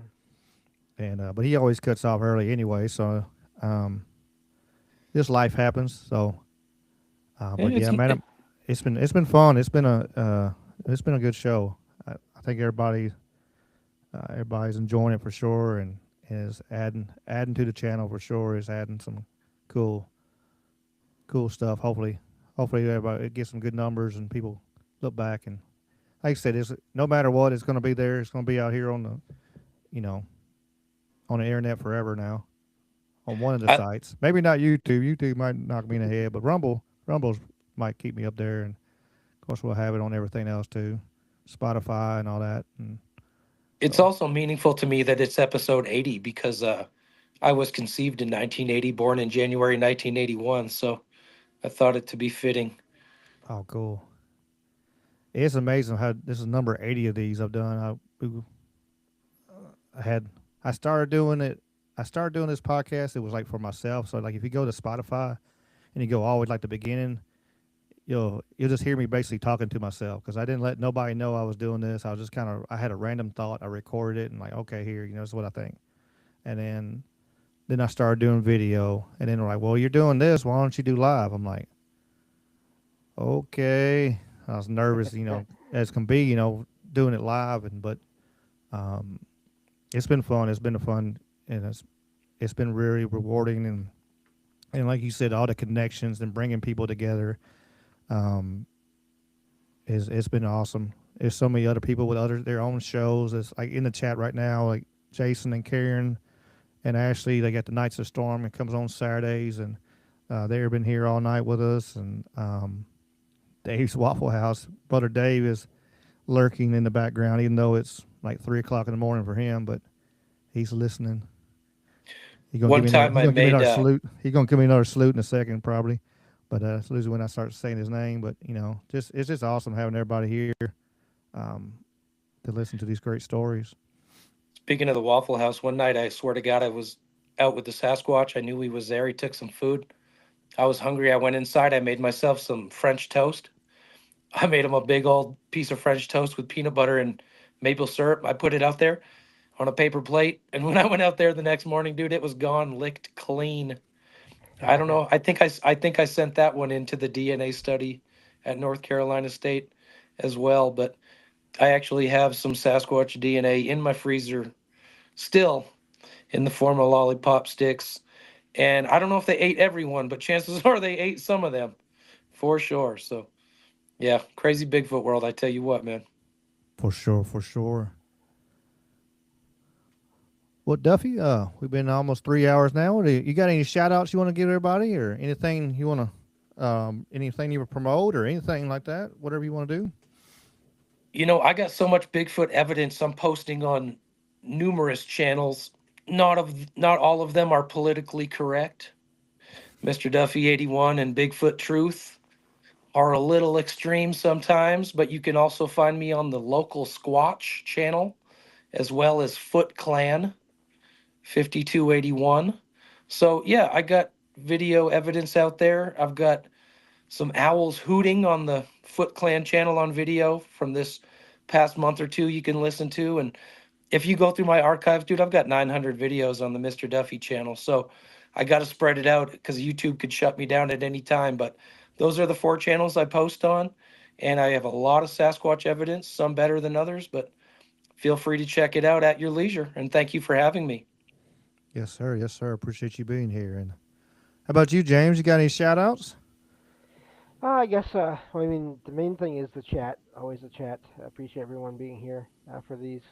And yeah, for anyone that is not aware of me and what I do, I have a podcast called Salcedo Paranormal, and I cover, basically, I go around online and find stories of people's experiences and share them on my shows and cover other related topics. And so you can find all that at my website, and that is pretty simple. It's salcedoparanormal.com. That's SALSIDO paranormal.com. And you can find all my episodes there, links to social media and ways to support the show. And yeah, just everything there that I do. And I'm looking at I'm looking at continuing on this year with all my shows and being here on Sundays and then on Wednesdays when the topic is right and with Ricky. So yeah, thank you all for listening. For sure, for sure. Y'all check that out. Sweets is dropping links as always. Much love, Sweets. Yeah, Sunday we're gonna. I gotta make sure I verify, because life happens. I know he been sick, but I gotta. My kid's great uncle. He's gonna come on Sunday and tell some stories. He was military. He couldn't tell his wife where he was at, kind of thing. He was at, that kind of classified where, it was even to the point where he brought like one of the books home and he said he woke up and she was going through it. And he says, "Look, I'm gonna call the feds on you if you don't stop." He said, "You're gonna get me in trouble and you're gonna get all, get us all locked up." I said, "You better stop." And he said, he said they got divorced, of course, later on. But he said, he was telling me all kinds of stories on Christmas Day about. Because he knew about the podcast and he was just going on, and he was telling me all kinds of stuff of places he's been, things he's seen, and then I reached out to him. I said, "Man, would you like to have a place to tell these stories? I'd like to, I know other people will be interested in them." And he was like, "Tomorrow?" I said, "No, not tomorrow. Not tomorrow. I got you though." And then so we're gonna do that Sunday, and so we're gonna do that and. Speaking of Sunday, I think somebody's got a birthday coming up, don't they, James? Oh, I can't imagine who that would be. Yeah, I do. James, your birthday is on Sunday? Yep. So is mine. Really? January 11th. 11th? Wow. Also, I knew I liked you. Funny thing is, too, I was born in 1982. So not too long after. Let me tell you a funny story. There's a group called We Are Change in Denver, and it's, this political group. And they had Fritz Springmeier speak before I actually went there. That's what made me want to go meet these guys. And I go to the meeting and I'm talking to the leader. His name's Luke, the guy that runs the meeting. And we're getting in a disagreement. And I'm trying to tell him about the Jesuits. And I'm trying to tell him how the Catholics run the Colorado state government through the secret societies, and I'm breaking it down because I've studied this for years. I'm a hardcore studier of this. Before Bigfoot, I get obsessed with things. So anyway, I'm talking to this dude, and I'm like, "Dude, it's all the Jesuit control. You got to understand who's running the state government." And he just wouldn't get it. And I said, "Luke," I said, get out your ID right now. I don't even know why I said it. I said, get out your ID. I said, what's your birthday? He said, January 11th. I had no idea that's his birthday. I said, look at my ID. And he just looked at it, and that was the final word. I said, now you understand that I'm telling you the truth? And I walked out of that fucking building. But Oh, wow. on God, that's a true story, brother. Anyway, James, got a new love and respect for you, man. Nice to meet you. Nice to meet you as well. And I appreciate all the chat. Make sure y'all check out the links in the description. I know James is in there. Of course, Sweets and Hiker have been dropping links and in this in the chat. But if you forget, and if you want to come back, if you listen to this afterwards, you can look in the description. I got James is in there. I got Mr. Duffy. So y'all check them out. And, of course, check out all the other links. We got the Troubled Minds Radio Network with Matt Al and James and myself and so many others is on there. Syndicated on the radio. Plus links for the merchandise if you want to check it out.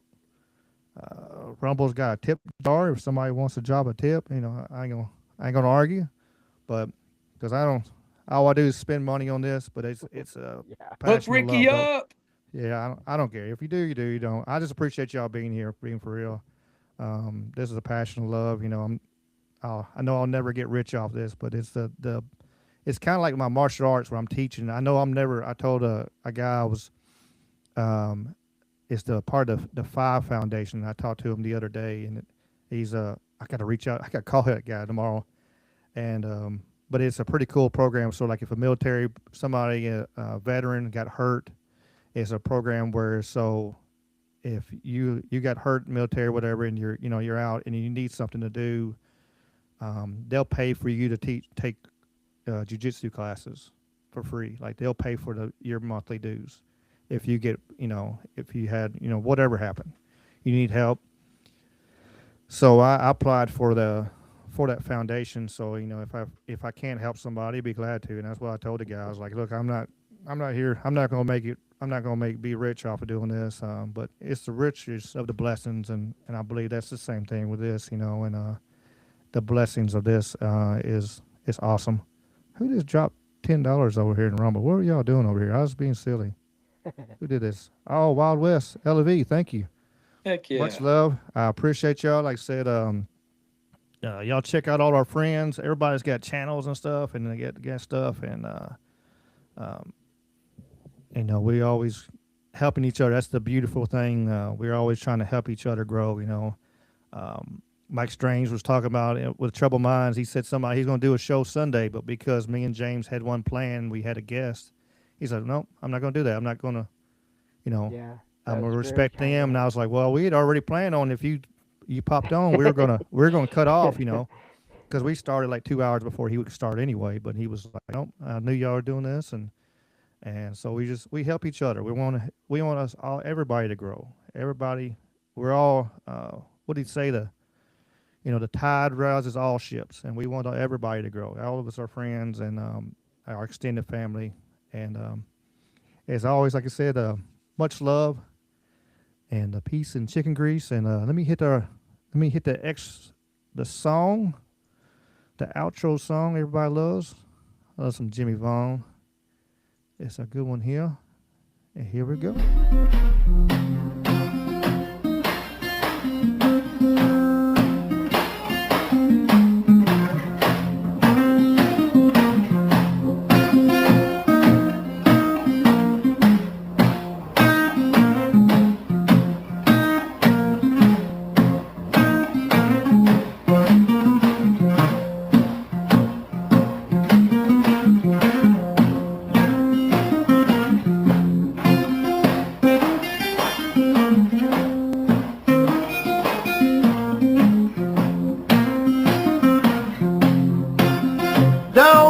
Shackles, don't want no shackles on me. Don't want no shackles, don't want no shackles on me. I sat down with Big Brother, don't like those RFIDs. Got the blues about my freedom. Got the blues about tyranny. I got the blues about my freedom. Got the blues about tyranny.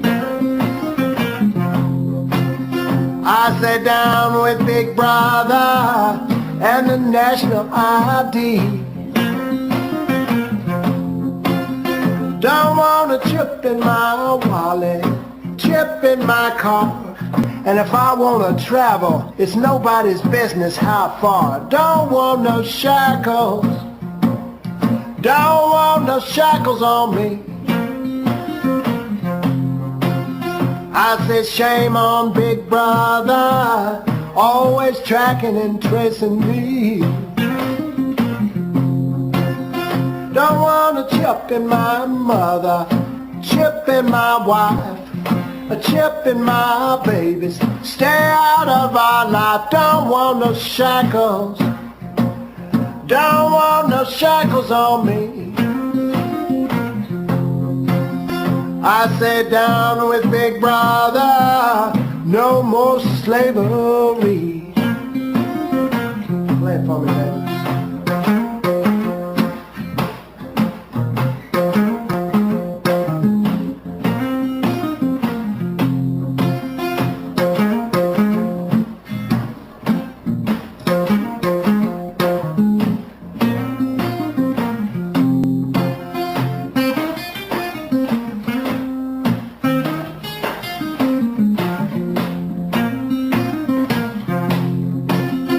Now, do you want a chip in your forehead, a chip in your arm, always tweaking your brain and causing you harm? Don't want no shackles. Don't want no shackles on me. I sat down with Big Brother in the good old USA. I sat down with Big Brother, down with Big Brother, down with Big Brother, down with Big Brother, down with Big Brother. Don't want a spy chip in me. Everybody, I sat down with Big Brother, down with Big Brother, down with Big Brother, down with Big Brother, down with Big Brother. It's all about liberty. I have come here to chew bubblegum and kick ass. And I'm all out of bubblegum.